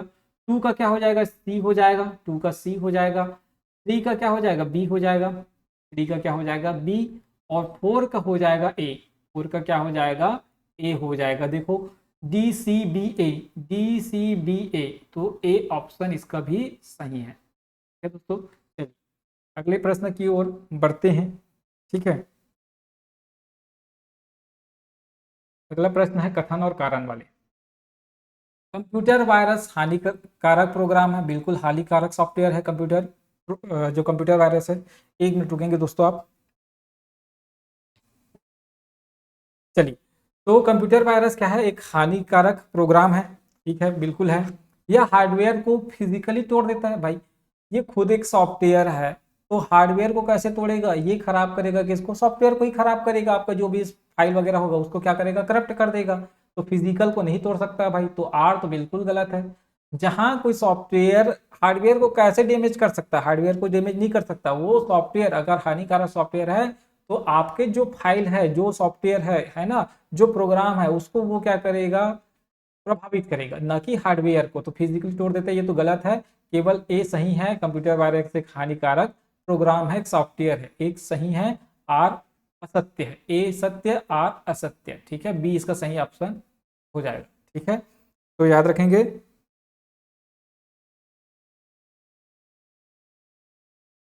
चलिए अगले प्रश्न की ओर बढ़ते हैं। 63 मैचिंग वाला है। ठीक है, तो प्रोग्रामिंग भाषा दिया हुआ है और इधर इधर विशेषता बताया हुआ है। अब ये प्रोग्रामिंग लैंग्वेज आप पढ़े होंगे तभी इसको बना सकते हैं, क्योंकि ये थोड़ा सा डिफिकल्ट होने वाला है। बिना प्रोग्रामिंग लैंग्वेज आप इसको नहीं जान सकते। ठीक है, तो थोड़ा सा अभी मैं समझाने की कोशिश करता हूँ ताकि आप समझ जाएंगे इसको। ठीक है, तो चलिए इसको जानते हैं। तो ये क्या हो जाएगा, सी लैंग्वेज। सी लैंग्वेज क्या है, एक संरचित प्रोग्राम है ना, ये संरचित प्रोग्रामिंग है, ध्यान रखेंगे। जावा, जावा क्या हो जाएगा, ये वेब और ओपीपी पर आधारित, जावा पर क्या है, वेबसाइट, वेब पर आधारित एक लैंग्वेज होता है, जावा लैंग्वेज जिसको बोलते हैं, है ना। आप जावा सॉफ्टवेयर देखे होंगे, जिस समय पुराना जब मोबाइल आता था ना, उस पर जावा में सॉफ्टवेयर को चलाया जाता था, तो वेब सॉफ्टवेयर होता था वो। तो जावा वेब लैंग्वेज, ठीक है, वेब पर आधारित होता है। पाइथन, पाइथन को ध्यान रखेंगे, ये होता है इंटरप्रेटेड सरल। ठीक है, ये इंटरप्रेटेड होता है और सरल, पाइथन लैंग्वेज सबसे सरल लैंग्वेज माना जाता है। ठीक है, सरल लैंग्वेज होता है, इंटरप्रेटेड होता है। कोबोल, कोबोल मतलब ये आपका नाम से ही समझ आ रहा है, व्यावसायिक है। ठीक है, कोबोल का, कोबोल का फुल फॉर्म आप मेरे को बताएंगे, मैं थोड़ा सा इसको भूल रहा हूँ अभी, तो है ना, मेरे को इसका फुल फॉर्म याद नहीं आ रहा है। वैसे तो कॉमन बिजनेस ओरिएंटेड लैंग्वेज होता है। हाँ, क्या होता है इसका फुल फॉर्म, होता है कॉमन बिजनेस ओरिएंटेड लैंग्वेज। ठीक है, तो इसका फुल फॉर्म आप करेक्ट कर बताएंगे, मेरे को याद आ रहा है कॉमन, हाँ, कॉमन बिजनेस ओरिएंटेड लैंग्वेज, व्यावसायिक डाटा प्रोसेसिंग। ठीक है, ध्यान रखेंगे, तो ये हो जाएगा। तो इसका सही आंसर हो जाएगा वन का सी। वन का सी, देखो वन का सी और है क्या, किसी में नहीं है, एक ही दिख रहा है, तो ए जो है इसका सही आंसर हो जाएगा। ठीक है, तो कोबोल का जो फुल फॉर्म है आप एक बार मेरे को बताएंगे। ठीक है, चलिए अगले प्रश्न की ओर बढ़ते हैं। कंप्यूटर में केस मेमोरी होती है, बिल्कुल होती है भाई केस मेमोरी। ठीक है, कंप्यूटर में अगर इसको और डिटेल देखें तो ये होता है आपका जो क्या बोलते हैं, प्रोसेसर होता है, वहाँ केस मेमोरी होता है। ठीक है, तो कंप्यूटर कहीं पार्ट है वो, तो कंप्यूटर में केस मेमोरी होती है। यह प्रोसेसर और रैम के बीच की गति का अंतर घटाती है, बिल्कुल सही बात है ना। थोड़ा देर पहले मैं बताया था कि प्रोसेसर में ही होता है केस मेमोरी, और जितना ज़्यादा केस मेमोरी होगा प्रोसेसर में उतना ज़्यादा वो फास्ट होगा। उसके बाद ही कोई भी प्रोग्राम किस में ओपन होगा, तो रैम में। ठीक है, तो प्रोसेसर और रैम के बीच की गति का अंतर को ये घटाती, बिल्कुल सही है। तो ए और आर दोनों सही है, और ये आर जो है सही व्याख्या करता है, ध्यान रखेंगे। ठीक, चलिए कंपनी दिया हुआ है और उसका प्रोडक्ट दिया हुआ है, तो माइक्रोसॉफ्ट का क्या हो जाएगा भाई, विंडो हो जाएगा, माइक्रोसॉफ्ट का विंडो हो जाएगा बी। एप्पल का आईओएस हो जाएगा, एप्पल का क्या हो जाएगा, आईओएस। गूगल का क्या हो जाएगा, सर्च इंजन, गूगल क्या एक सर्च इंजन है। आईबीएम एक कंप्यूटर बनाया था, मेन फ्रेम कंप्यूटर। ठीक है, आईबीएम, तो क्या हो जाएगा, ए का बी हो जाएगा। ठीक है, ए का बी, टू का क्या हो जाएगा, ए हो जाएगा, थ्री का सी हो जाएगा, थ्री का सी, और फोर का हो जाएगा डी। ठीक है, फोर का क्या हो जाएगा, डी। बी ए सी डी, बी ए सी डी, बी ए सी डी, ए इसका सही आंसर हो जाएगा। चलिए अगले प्रश्न की ओर बढ़ते हैं। कथन और कारण। IP4, IP address internet protocol version 4 जो है 32 बिट का होता है, बिल्कुल सही बात है, अभी थोड़ी देर पहले बताया था। IP6 64 बिट का होता है, नहीं भाई 128 बिट का होता है, तो ये तो गलत है, ए सही है, बी गलत है। ए सही है, कहने का मतलब आपका जो कथन है वो सत्य है और जो कारण है असत्य है, याद रखेंगे। अगले प्रश्न की ओर बढ़ते हैं। अगला प्रश्न है, स्टोरेज दिया हुआ है और उसका प्रकार दिया हुआ है। रैम, रैम कैसा मेमोरी है, अभी थोड़ा देर पहले बताया था, रैम का फुल फॉर्म होता है रैंडम एक्सेस मेमोरी, या एक अस्थायी मेमोरी होता है। ठीक है, रोम क्या होता है, रीड ऑनली मेमोरी, जिसको पढ़ा जा सकता है। ठीक है, तो ये एक स्थायी मेमोरी होता है, क्या होता है, स्थायी मेमोरी होता है। ठीक है, और इसको बोलते हैं प्राइमरी मेमोरी, ध्यान रखेंगे, इसको बोलते हैं प्राइमरी मेमोरी। रैम भी प्राइमरी मेमोरी है और ये भी प्राइमरी मेमोरी है। ठीक है, रोम भी प्राइमरी मेमोरी है। अब प्राइमरी मेमोरी कहने का मतलब है बिना रैम और बिना रोम का कंप्यूटर बन ही नहीं सकता, ध्यान रखेंगे। अगर उसमें रैम हो नहीं होगा, ठीक है, तो जो सॉफ्टवेयर है किस पे ओपन होगा। अगर उसमें रोम नहीं होगा तो जो भी सॉफ्टवेयर उसमें विंडो वगैरह जो भी डाला जाएगा किस में डाला जाएगा, वो सब जाकर रोम में स्टोर होता है। तो रैम और रोम का उपयोग किया जाता है। तो रैम और रोम के बिना कंप्यूटर में, है ना, इसको हम नहीं निकाल सकते। अगर रोम को निकाल देंगे या रैम को निकाल देंगे तो कंप्यूटर चालू ही नहीं होगा। तो इसको बोलते हैं प्राइमरी मेमोरी, ध्यान रखेंगे सरल शब्दों में, ठीक है। हार्ड डिस्क कहने का मतलब है जिसको हम निकाल भी सकते हैं कंप्यूटर से, ठीक है, और इसमें जो भी डेटा करते हैं सेव करते हैं वो परमानेंट होता है ना। हम जब डिलीट करेंगे तभी डिलीट होगा, अपने से डिलीट नहीं होगा। तो इसको बोलते हैं सेकेंडरी मेमोरी, ठीक है, याद रखेंगे क्या बोलते हैं इसको, सेकेंडरी मेमोरी बोलते हैं। पेन ड्राइव क्या होता है, पेन ड्राइव होता है पोर्टेबल। आप देखे होंगे आपके जो पीपीटी वगैरह आप बनाते होंगे या आपके रिज्यूमे वगैरह आप बनाए होंगे, तो उसको पेन ड्राइव से आप कहीं लेके गए होंगे, जो भी डाटा वगैरह रखते हैं, है ना, आपका फोटो वगैरह रखते हैं, तो जो मेमोरी कार्ड आप रखते हैं ना उसी प्रकार का होता है पेन ड्राइव, ठीक है। तो इसको बोलते हैं पोर्टेबल, जिसको कहीं भी ले जाया जा सकता है। वैसे तो हार्ड डिस्क को भी ले जा सकते हैं अगर एक्सटर्नल हार्ड डिस्क है तो उसको बोलते हैं पोर्टेबल, ठीक है, ध्यान रखें। तो पेन ड्राइव को बोलते हैं पोर्टेबल। तो क्या हो जाएगा, 1 का बी हो जाएगा, 1 का बी, 2 का हो जाएगा ए, 3 का सी हो जाएगा और 4 का हो जाएगा डी, ठीक है। बी ए सी डी, बी ए सी डी सबका यही आंसर है, ठीक है, बी ए सी डी। चलिए अगले प्रश्न की ओर बढ़ते हैं। कथन और कारण, कथन और कारण समझते हैं। कथन क्या है, ओपन सोर्स सॉफ्टवेयर निशुल्क उपलब्ध होता है, बिल्कुल सही बात है भाई, ओपन सोर्स सॉफ्टवेयर निशुल्क उपलब्ध होता है। इसका सोर्स कोड भी सार्वजनिक होता है, हाँ, इसका सोर्स कोड भी सार्वजनिक होता है, ध्यान रखेंगे। तो ए और आर दोनों सत्य है, और आर जो है सही व्याख्या करता है, आर जो है क्या करता है, सही व्याख्या करता है, ध्यान रखेंगे, ठीक है। चलिए ए और आर दोनों सत्य है और सही व्याख्या करता है, ए इसका सही आंसर हो जाएगा भाई। ओपन सोर्स का ही मतलब है कि उसका कोड सार्वजनिक होता है, उसको कोई भी डाउनलोड कर सकता है और अपने हिसाब से मॉडिफाई भी कर सकता है, तो उसको बोलते हैं ओपन सोर्स, ठीक है। चलिए अगले प्रश्न की ओर बढ़ते हैं। नेटवर्क टोपोलॉजी दिया हुआ है और उसके विशेषता दिया हुआ है, स्टार टोपोलॉजी, रिंग टोपोलॉजी, बस टोपोलॉजी, मेश टोपोलॉजी। उम्मीद करता हूँ इस चैप्टर को आप बहुत अच्छे से पढ़े होंगे, क्योंकि यहाँ जो है बहुत ज़्यादा कोई इंपॉर्टेंट होता है, यहाँ से क्वेश्चन लगातार पूछा जाता है। अगर मेरे से अगर क्लास आप पढ़े होंगे तो बिल्कुल इस चीज़ को पढ़े हैं, अगर नहीं पढ़े होंगे तो मैं एक शॉर्ट वीडियो बनाऊंगा जो आपके आगामी जो अमीन पटवारी है उसके लिए आप काम आएगा, ठीक है। उसमें उसी चीज़ को डिस्कस करेंगे तो एकदम इंपॉर्टेंट है, जहाँ से क्वेश्चन पूछा जा सकता है। तो इसका भी मैं डिटेल वीडियो बनाऊंगा, तो आप थोड़ा सा वेट करेंगे तो आपको मिल जाएगा, ठीक है। तो इसको अभी समझते हैं। स्टार का मतलब क्या होता है, ये स्टार रूप में दिखता है, मतलब एक सेंटर होगा, यहाँ से ऐसे जुड़ा होगा स्टार। रिंग का मतलब होता है ऐसा रिंग गोल का। बस मतलब सीधा, बस सीधा रहता है ना, ऐसे ऐसे जुड़ा रहता है बस। मेश का मतलब होता है कहीं से भी सब एक दूसरे से जुड़े रहेंगे, जितने भी कंप्यूटर रहेंगे ना पूरा एक दूसरे से ऐसे सब जुड़े रहेंगे, उसको बोलते हैं मेश। आप सरल शब्दों में समझ सकते हैं। स्टार मतलब जो स्टार टाइप का दिखेगा, ठीक है। रिंग का मतलब होता है गोल, और बस का मतलब होता है सीधा, और मेश का मतलब होता है एक दूसरे से जो जुड़ा रहता है, ठीक है, याद रखेंगे। चलिए अब इसको हम मैच करते हैं 69 को, ठीक है। तो 69 का क्या हो जाएगा देखते हैं। स्टार क्या होगा, अभी स्टार में केंद्रीय होता है ना, इस पे सब जुड़े रहते हैं, स्टार टाइप का दिखेगा तो एक केंद्रीय हब से जुड़े होते हैं, ठीक है। रिंग का मतलब क्या होता है, सब एक दूसरे से जुड़े हैं, देखो सब एक दूसरे से जुड़े हैं कि नहीं, है ना, मतलब एक दूसरे से जुड़े रहेंगे, ठीक है। तो ये क्या होगा, एक प्रत्येक नोड अन्य नोड से जुड़ा होगा, ठीक है। प्रत्येक नोड एक दूसरे से घेरा बनाकर जुड़ा होगा, एक घेरा वाला ये आ जाएगा, ठीक है, क्या हो जाएगा, घेरा वाला आ जाएगा, क्योंकि इसमें क्या होगा घेरा बना के जुड़ा है, ठीक है, तो ये आ जाएगा सी। मेष में सब एक दूसरे से, मेष एक दूसरे से जुड़े रहेंगे, एक नोड से अन्य नोड।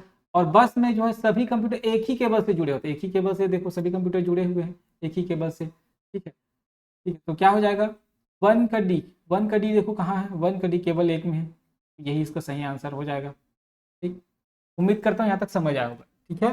कैसा लग रहा है वीडियो जरूर बताइएगा, ठीक है। आगामी जो भी और टेस्ट होने वाला है उसका भी वीडियो मैं अपलोड करूंगा, अगर आप कमेंट करते हैं और चैनल को सब्सक्राइब करते हैं तब भी, ठीक है। बहुत अच्छा क्लास आपको मिलेगा। चलिए अगले प्रश्न की ओर बढ़ते हैं। फायरवॉल नेटवर्क की सुरक्षा के लिए प्रयोग किया जाता है, भाई बिल्कुल किया जाता है। यह हार्डवेयर और सॉफ्टवेयर दोनों रूपों में उपलब्ध होता है। सॉफ्टवेयर रूप में उपलब्ध होगा, हार्डवेयर देखो ये क्या करता है, फायरवेल, देखो यहाँ आपको समझाने की कोशिश करता हूँ मैं। जो फायरवेल होता है वो नेटवर्क का सुरक्षा के लिए तो प्रयोग किया जाता है, एकदम सत्य बात है। फायरवेल ना हार्डवेयर का भी रक्षा करता है और सॉफ्टवेयर का भी रक्षा करता है, ठीक है, एक प्रकार से, क्योंकि ये दोनों रूप में उपलब्ध हो सकता है फायरवॉल, ठीक है, ध्यान रखेंगे। तो इसका सही आंसर क्या है, ए और आर दोनों सत्य है और आर जो है सही व्याख्या करता है, ठीक है, थोड़ा सा ध्यान रखेंगे इसमें। हार्डवेयर और सॉफ्टवेयर दोनों रूपों में उपलब्ध होता है फायरवॉल, ठीक है। फायरवॉल आप जानते हैं ना, हार्डवेयर रूप में उपलब्ध होता है ना, जो फायर से आग से सुरक्षा करता है, तो हार्डवेयर और सॉफ्टवेयर दोनों रूप में उपलब्ध होता है, ठीक है, ध्यान रखेंगे। तो ए और आर दोनों सत्य है, आर जो है सही व्याख्या करता है, ठीक है, ये दोनों से सुरक्षित करता है, आपको हार्डवेयर को भी बचा के रखता है और सॉफ्टवेयर को भी। चलिए, मैचिंग इनपुट डिवाइस और उसके कार्य कार्य देखते हैं। माउस, माउस क्या करता है, माउस जो है एक पॉइंटिंग डिवाइस है। माउस क्या है, एक पॉइंटिंग डिवाइस है। थोड़ा सा और लाइट पेन को देखते हैं पहले। तो पहले क्या क्या देखते हैं, माइक, माइक को देखते हैं, ये हो जाएगा आवाज इनपुट करने के लिए, हाँ इसको उपयोग किया जाता है। लाइट पेन का, पेन का ड्राइंग की डिजाइन के लिए पेन का उपयोग किया जाएगा भाई। जॉयस्टिक का गेम कंट्रोल के लिए किया जाता है, और माउस जो है एक पॉइंटिंग डिवाइस होता है, ठीक है। तो 1 का डी हो जाएगा, 1 का डी। 2 का हो जाएगा सी, 2 का सी हो जाएगा। 3 का ए हो जाएगा, 3 का ए। और 4 का हो जाएगा बी, 4 का क्या हो जाएगा, B. D C A B, D C A B, ये हो जाएगा इसका सही आंसर, ठीक। चलिए, अगले प्रश्न की ओर बढ़ते हैं।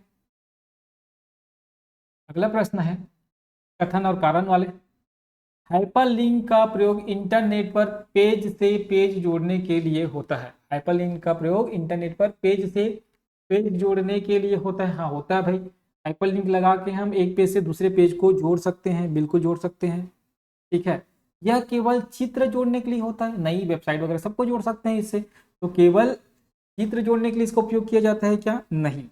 तो बी क्या हो जाएगा, असत्य हो जाएगा, ठीक है, बी क्या हो जाएगा, असत्य। केवल बोल दिया है, अगर चित्र जोड़ने के लिए प्रयोग किया जाता है ऐसा लिखा रहता तो दोनों सत्य होता, लेकिन केवल चित्र जोड़ने के लिए नहीं होता, ठीक है।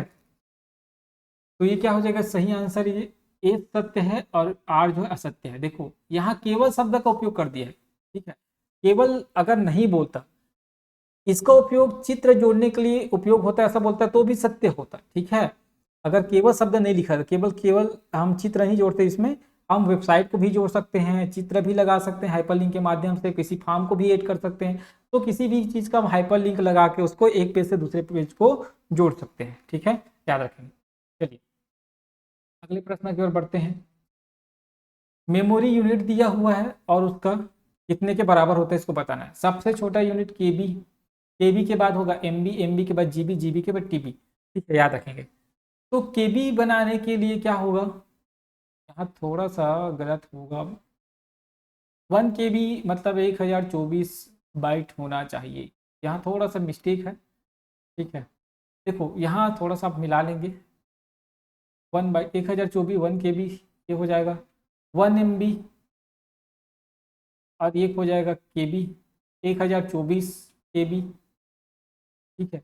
जीबी, जीबी मतलब 1024 MB, एमबी करेंगे इसको 1024 MB हो जाएगा, ठीक है। और टीबी का मतलब होता है, यहाँ जी आएगा, जीबी, जीबी, ऐसा आप मैच करेंगे, ठीक है।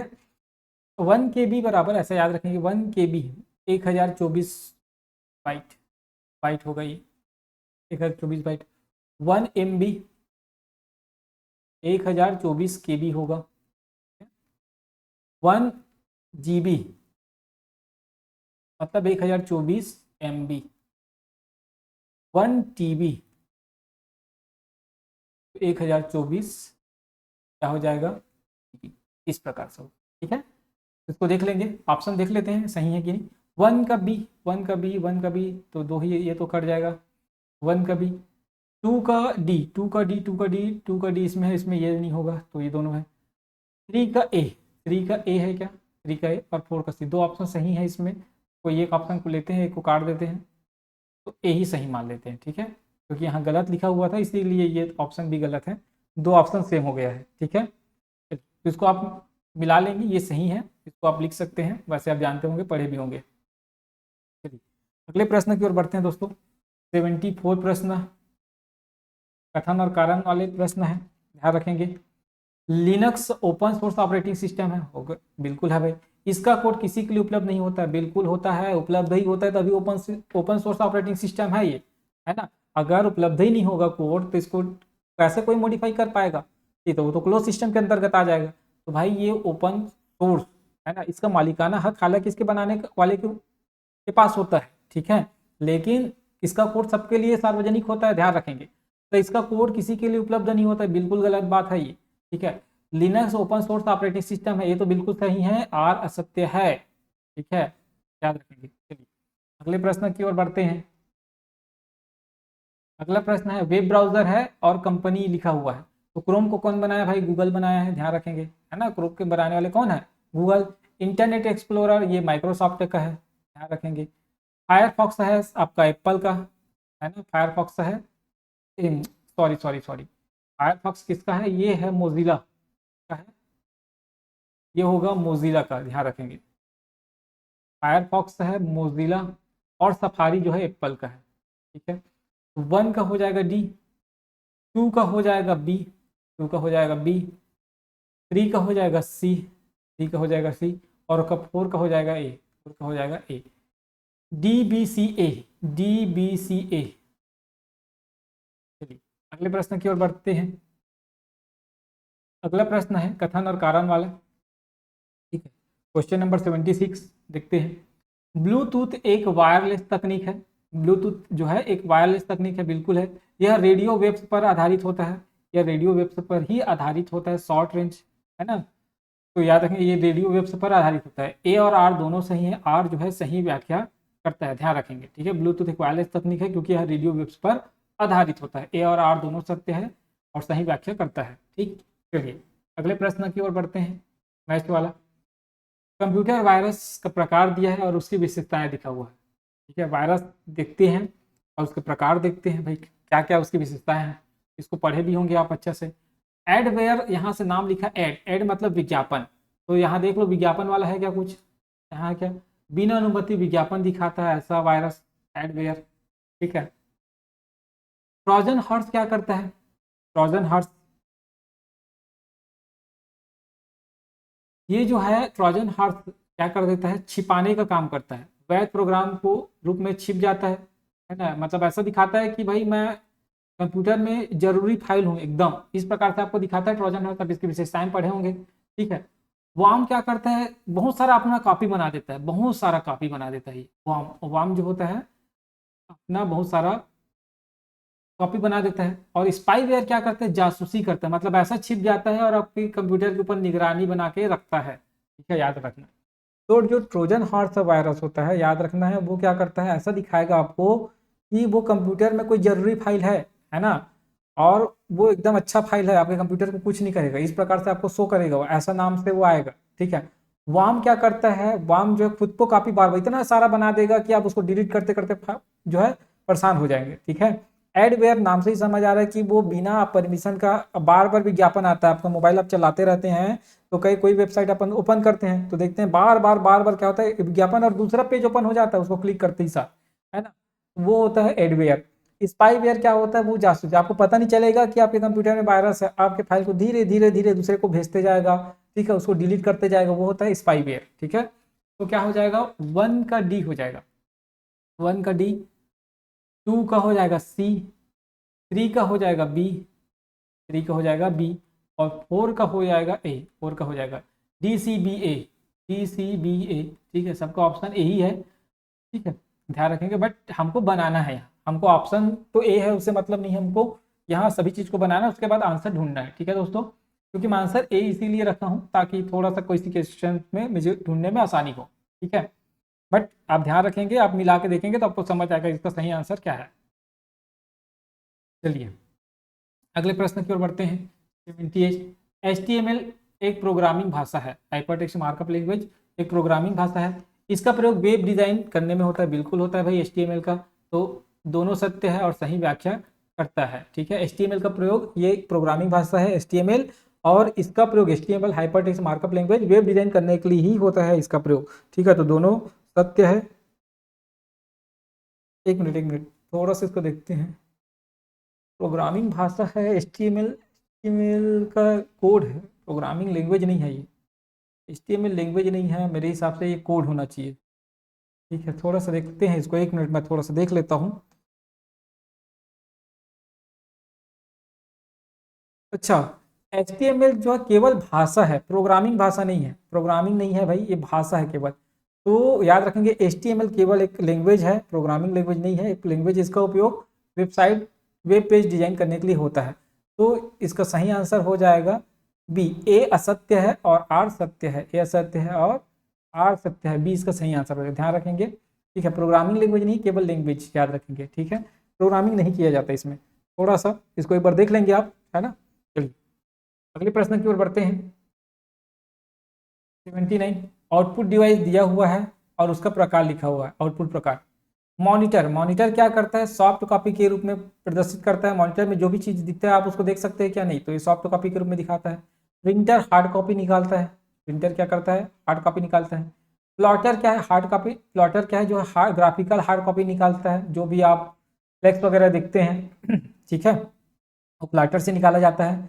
और स्पीकर, ध्वनि, ध्वनि स्पीकर, याद रखेंगे। तो 1 का सी हो जाएगा, 2 का हो जाएगा डी, 2 का डी, 3 का हो जाएगा ए, 3 का ए, 4 का हो जाएगा बी, 4 का हो जाएगा बी। ठीक है, तो C D A B, C D A B, ठीक है, इसका सही आंसर हो जाएगा। चलिए अब क्वेश्चन नंबर 80,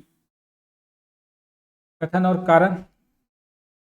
OCR है ना, OCR, ऑप्टिकल कैरेक्टर रिकॉग्नाइजेशन।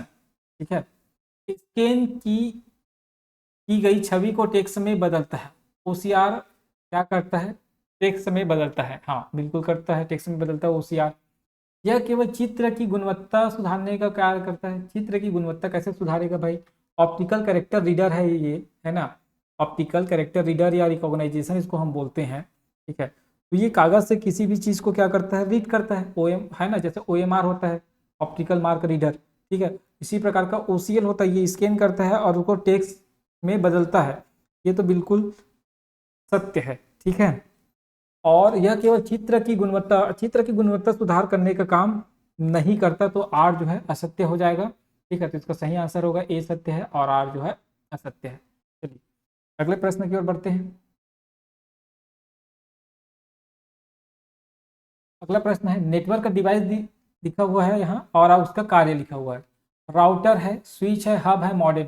तो मॉडेम को देखते हैं सबसे पहले। ठीक है, तो मॉडेम क्या करेगा, पहले तो हब देखते हैं, hub analogue digital conversion, hub switch modem, इसको देखते हैं। राउटर क्या करेगा, राउटर का मतलब होता है जोड़ना, नेटवर्क को जोड़ने का काम करेगा राउटर। ठीक है, याद रखें, ये जो है जोड़ने का काम करेगा। स्विच क्या करेगा, स्विच का काम होगा पैकेट फॉरवर्ड करना। हाँ, स्विच क्या करता है, डेटा पैकेट फॉरवर्ड करता है। हब क्या करता है, हब जो है सिग्नल ब्रॉडकास्ट करता है हब। और मॉडर्न मॉड्यूलेशन डिमॉड्यूलेशन मतलब डिजिटल टू एनालॉग कन्वर्जन का काम कौन करता है, ये मॉडर्न करता है, ध्यान रखेंगे। तो जो राउटर होता है नेटवर्क को जोड़ने का काम राउटर करता है। ठीक है,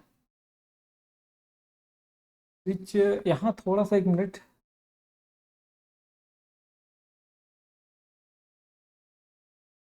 ठीक है, तो राउटर क्या करता है, नेटवर्क को जोड़ने का काम करता है, ध्यान रखेंगे। ठीक है, और स्विच क्या करता है, डेटा पैकेट फॉरवर्ड करने का काम करता है। हब क्या करता है, सिग्नल ब्रॉडकास्ट करता है। और modern digital to analogue conversion का काम करता है। तो इसका आंसर आप जानते हैं यही होगा। ठीक है, चलिए अगले प्रश्न की ओर बढ़ते हैं। अगला प्रश्न है, क्लाउड कंप्यूटिंग। क्लाउड कंप्यूटिंग कहने का मतलब है जो इंटरनेट पर बेस्ड कंप्यूटिंग है। ठीक है, उसको बोलते हैं क्लाउड कंप्यूटिंग, मतलब जो इंटरनेट पर ही रहते हुए चलता है। क्लाउड कंप्यूटिंग का प्रयोग डेटा स्टोर प्रोसेस करने के लिए किया जाता है। इसमें इंटरनेट के माध्यम से संसाधनों तक पहुंच सकते हैं, बिल्कुल सही है। अभी बताया क्लाउड कंप्यूटिंग का मतलब ऐसा कंप्यूटर जो नेटवर्क से ही चलता हो, उसको बोलते हैं क्लाउड कंप्यूटर। ठीक है, तो ये बिल्कुल सत्य है, याद रखेंगे। ए और आर दोनों सत्य है और सही व्याख्या करता है। क्लाउड कंप्यूटिंग का मतलब इंटरनेट से चलने वाला कंप्यूटर जो इंटरनेट के बिना नहीं चल सकता और उसमें डेटा को प्रोसेस स्टोर करने के लिए इंटरनेट की आवश्यकता होती है, उसको बोलते हैं क्लाउड कंप्यूटर। जैसे क्लाउड स्टोरेज आप समझते हैं ना, जैसे वन ड्राइव आप समझते होंगे, या गूगल्स फोटो वगैरह आप देखते हैं। ठीक है, उसमें इंटरनेट के माध्यम से आप क्या करते हैं, अपने डेटा को वहाँ तक पहुँचाते हैं, उसको बोलते हैं क्लाउड। ठीक है, तो क्लाउड कंप्यूटर क्या होता है, कंप्यूटिंग जिसमें डेटा स्टोर और प्रोसेस करने के लिए किया जाता है और इंटरनेट के माध्यम तक से ही उसमें डेटा को पहुँचाया जाता है। ठीक है, चलिए अगले प्रश्न की ओर बढ़ते हैं, मैचिंग वाला देखते हैं।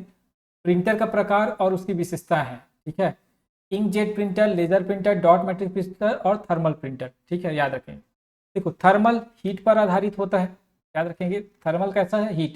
ठीक है, लेजर क्या होता है, लेजर प्रिंटर में किसका उपयोग किया जाता है, पाउडर टोनर का उपयोग किया जाता है।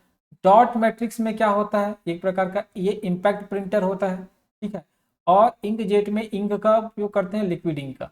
ठीक है, तो क्या हो जाएगा, 1 का हो जाएगा बी, ठीक है, 2 का हो जाएगा सी और 3 का हो जाएगा डी, 3 का हो जाएगा डी और 4 का हो जाएगा ए, 4 का हो जाएगा ए। ठीक है, ये इसका सही आंसर हो जाएगा। चलिए अगले प्रश्न की ओर बढ़ते हैं, 84। कंपाइलर और इंटरप्रेटर दोनों हाई लैंग्वेज को, भाषा को मशीनी भाषा में बदलते हैं। इंटरप्रेटर जो है हाई लैंग्वेज को नहीं बदलता, इंटरप्रेटर जो होता है लो लेवल लैंग्वेज को या अच्छा यहाँ इंटरप्रेटर का बात हुआ है, सॉरी सॉरी कंपाइलर का बात नहीं हुआ, असेंबलर का बात नहीं हुआ, इंटरप्रेटर का हुआ। ठीक है, तो कंपाइलर और इंटरप्रेटर दोनों हाई लेवल लैंग्वेज को मशीन लैंग्वेज में बदलते हैं, बिल्कुल सत्य बात है। कंपाइलर लाइन बाय लाइन अनुवाद करता है, हाँ compiler line by line compile करता है और इंटरप्रेटर एक एक शब्द को पढ़ता है। ठीक है, ध्यान रखेंगे। तो ए और आर दोनों सत्य है और आर जो है सही व्याख्या करता है, ये बिल्कुल सही है। ठीक है,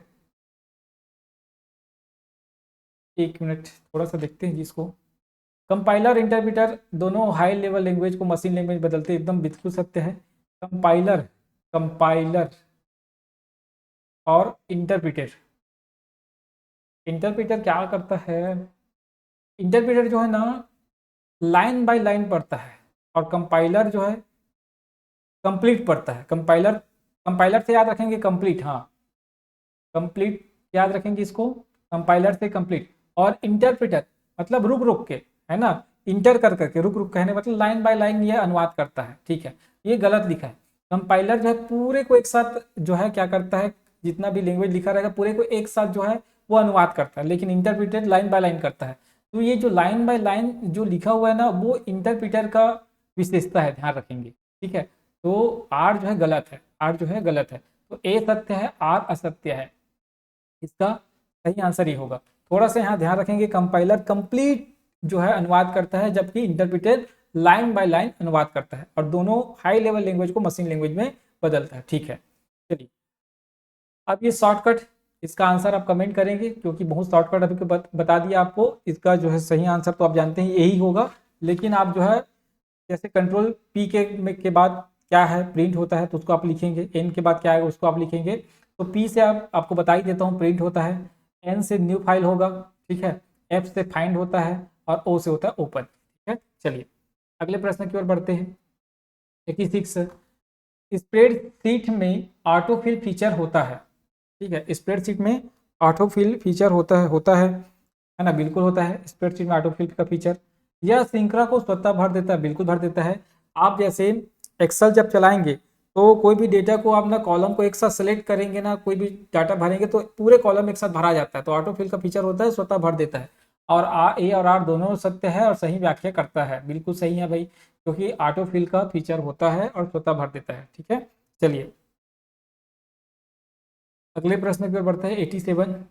फाइल एक्सटेंशन लिखा हुआ है और सॉफ्टवेयर का नाम लिखा हुआ है। ठीक है, पीपीटी अब जानते हैं पावर पॉइंट के लिए, डॉक्स वर्ड के लिए, है ना, एक्सएलएस ये होता है आपका एक्सेल के लिए, एमडीबी होता है एक्सेस के लिए। बस आप इसको सही आंसर जानते हैं, यही होगा। चलिए अगले प्रश्न की ओर बढ़ते हैं।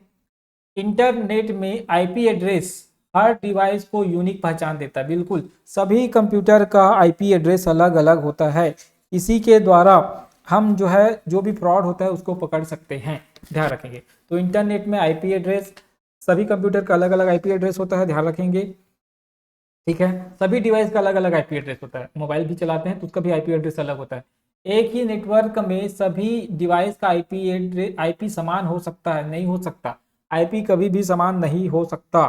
ठीक है, तो ए सही है, आर असत्य है। आपको बताया ना, हर एक डिवाइस का आईपी एड्रेस अलग होगा भाई, यही तो उसकी पहचान करता है। जब भी फ्रॉड होता है तो आईपी एड्रेस के माध्यम से ही पकड़ा जाता है। ठीक है, चलिए आपको लिखा हुआ है स्टोरेज डिवाइस और उसकी क्षमता लिखा हुआ है। ठीक है, सबसे कम क्षमता होगा फ्लॉपी डिस्क का। ठीक है, 1.44 MB सबसे कम क्षमता। डीवीडी का होगा 4.7, ब्लू रे डिस्क का होगा 25 GB और सीडी का होगा 700 MB। ठीक है, तो आप इसको मैच कर सकते हैं। तो सीडी 700 MB होता है, डीवीडी 4.7 GB होता है, ब्लू रे डिस्क का 25 GB तक हो सकता है, फ्लॉपी डिस्क का जो होता है 1.44 MB होता है। ठीक, चलिए 90 क्वेश्चन। जी ग्राफिकल यूजर इंटरफेस आधारित ऑपरेटिंग सिस्टम में चित्र और आइकन होते हैं, बिल्कुल होते हैं, इसीलिए तो इसको ग्राफिकल यूजर इंटरफेस कहा जाता है, जिसमें चित्र और आइकन होता है। आइकन के माध्यम से हम इसको जानते हैं, अगर जो भी पढ़ा लिखा नहीं है वो भी आइकन के माध्यम में किसी चीज को जो है चला सकता है, मोबाइल को, है ना, तो इसको बोलते हैं ग्राफिकल यूजर इंटरफेस। ठीक है, इसका अर्थ ग्राफिकल यूजर इंटरफेस होता है, बिल्कुल सत्य है, ए और आर दोनों सत्य है और सही व्याख्या कर रहा है। ठीक है, चलिए अगले प्रश्न की ओर बढ़ते हैं। नेटवर्क का प्रकार लिखा हुआ है और उसका क्षेत्र लिखा हुआ है। अभी बताया था लैन का उपयोग क्या होता है, घर या व्यक्तिगत। ठीक है, वैन का wide area network, pan pan का मतलब होता है पर्सनल एरिया नेटवर्क। ठीक है, अभी देखो यहाँ जो ना, इसको थोड़ा सा मैं मिटा देता हूँ अभी यहाँ, क्योंकि पैन दिया हुआ है इसलिए इसको थोड़ा सा मिटाते हैं। लैन का होगा,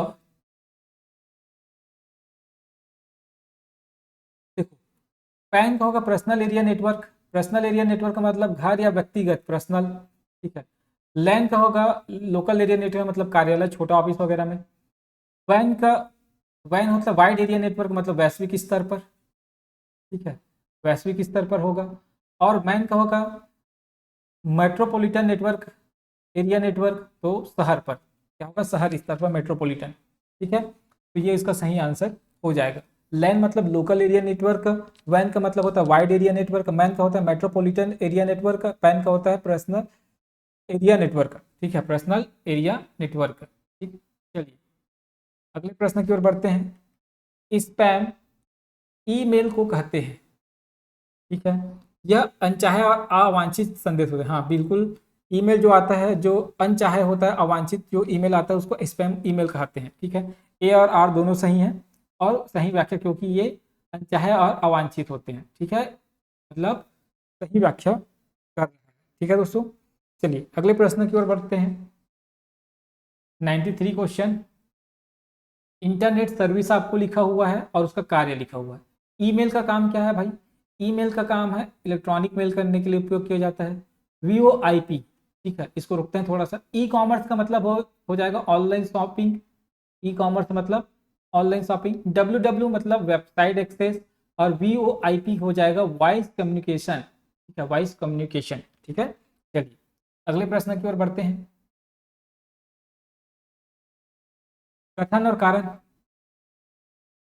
कैप्चा का प्रयोग बार्स को रोकने के लिए किया जाता है। हाँ, रोकने के लिए किया जाता है भाई। ठीक है, मतलब आपकी पहचान जो आप सही हैं, है ना, इसकी पहचान करने के लिए कैप्चा का उपयोग किया जाता है। कोड का उपयोग करते हैं ना आप, कई बार कैप्चा कोड डालते हैं, उसका उपयोग किया जाता है। ठीक है, तो बार्स को रोकने के लिए इसका प्रयोग किया जाता है, बिल्कुल सही है।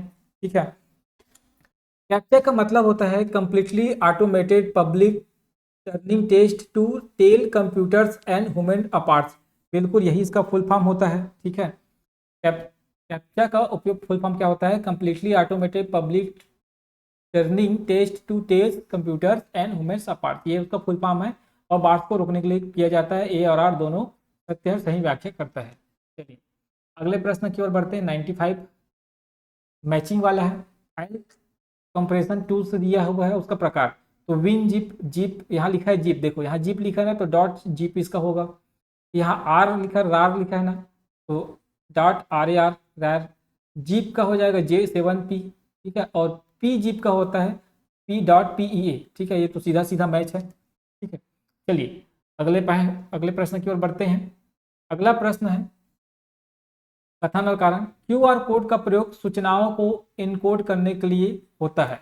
QR कोड का प्रयोग सूचनाओं को इनकोड करने के लिए करते हैं। इसे स्कैनर या मोबाइल कैमरे से पढ़ा जा सकता है। QR कोड को स्कैनर या मोबाइल कैमरे से बिल्कुल पढ़ा जा सकता है और सूचनाओं को इनपुट करने के लिए होता है। तो दोनों सही हैं और सही व्याख्या करता है। ठीक है, एकदम सही है, ये ध्यान रखेंगे। चलिए अगले प्रश्न की ओर बढ़ते हैं। मैचिंग वाला है, इंटरनेट डोमेन दिया हुआ है, उसका उपयोग दिखा हुआ है। ऑर्गेनाइजेशन मतलब संस्थान, ठीक है। गवर्नमेंट देखते हैं पहले, जीओवी, ये हो जाएगा सरकारी संस्था, ठीक है। एडुकेशन मतलब हो जाएगा शैक्षणिक संस्थान। मिल का हो जाएगा मिलिट्री मतलब सैन्य संगठन। और ओआरजी मतलब गैर लाभकारी संगठन, ऑर्गेनाइजेशन गैर लाभकारी संस्था, ठीक है। तो इसका सही आंसर हो जाएगा। ठीक, चलिए 98 क्वेश्चन की ओर बढ़ते हैं। कथन और कारण। पीडीएफ फाइल को पोर्टेबल डॉक्यूमेंट फॉर्मेट कहा जाता है, बिल्कुल कहा जाता है। इसे एडोबी कंपनी ने विकसित किया था, थोड़ा देर पहले ही बताया था जब मैं पीडीएफ का फुल फॉर्म बताया था। तो दोनों सत्य है भाई, है ना, दोनों सत्य है और सही व्याख्या करता है, एडोबी ने इसको विकसित किया था। ठीक है, व्यक्तिगत और योगदान यहाँ लिखा है, Kim Berners Lee, Bill Gates, Steve Job, Mark Zuckerberg. ठीक है, तो देखो यहाँ मार्क जुकरबर्ग का आ जाएगा फेसबुक, ठीक है। स्टीव जॉब्स का आ जाएगा Tim Berners-Lee, WWW Tim Berners-Lee. Bill Gates का आएगा माइक्रोसॉफ्ट, स्टीव जॉब्स का आ जाएगा एप्पल। ठीक है, चलिए ये आप मैच कर सकते हैं।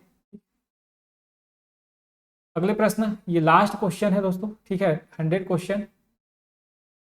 साइबर क्राइम इंटरनेट पर किए जाने वाला अपराध है, बिल्कुल साइबर क्राइम इंटरनेट पर ही किया जाता है। इसमें हैकिंग, फिशिंग, ऑनलाइन फ्रॉड सभी शामिल है। ठीक है, दोनों सत्य है, बिल्कुल दोनों सत्य है। ठीक है, याद रखेंगे। और सही व्याख्या करता है, क्योंकि भाई साइबर क्राइम का मतलब ही है हैकिंग, फिशिंग, ऑनलाइन फ्रॉड। ठीक है, तो सही व्याख्या ये करता है। तो ये रहा आपका 100 क्वेश्चन। क्वेश्चन का लेवल कैसा लगा आप जरूर बताएंगे, ठीक है। और इससे हार्ड क्वेश्चन लेकर आना उसको भी आप बता सकते हैं, बिल्कुल आपके लिए मैं कंप्यूटर का हार्ड क्वेश्चन आपके लिए लेके आ सकता हूँ। और ज़्यादा हार्ड अगर आपको प्रैक्टिस करना है उसके लिए भी, लेकिन मैं समझता हूँ कि इस लेवल का क्वेश्चन आपके व्यापम में पूछा गया है। ठीक है, और हम जो है बाकी अन्य सब्जेक्ट का भी टेस्ट हर संडे को करेंगे। इसके साथ ही हम सब्जेक्ट को भी कंप्लीट करते हुए जा रहे हैं थ्योरी के रूप में। अभी पंचायती राज का मेरा सीरीज कंप्लीट होने वाला है, आज या कल में वो वीडियो डल जाएगा और आपका पंचायती राज भी समाप्त हो जाएगा। उसके बाद इंडियन हिस्ट्री देखेंगे। हर संडे को आपको टेस्ट पेपर मिलेगा, इसकी गारंटी है। आपका जो तैयारी है बहुत अच्छे ढंग से हो जाएगा। आप जो है चैनल को सब्सक्राइब कर लीजिए, अपने दोस्तों का जरूर शेयर करिएगा। ठीक है, आज के लिए बस इतना ही, धन्यवाद।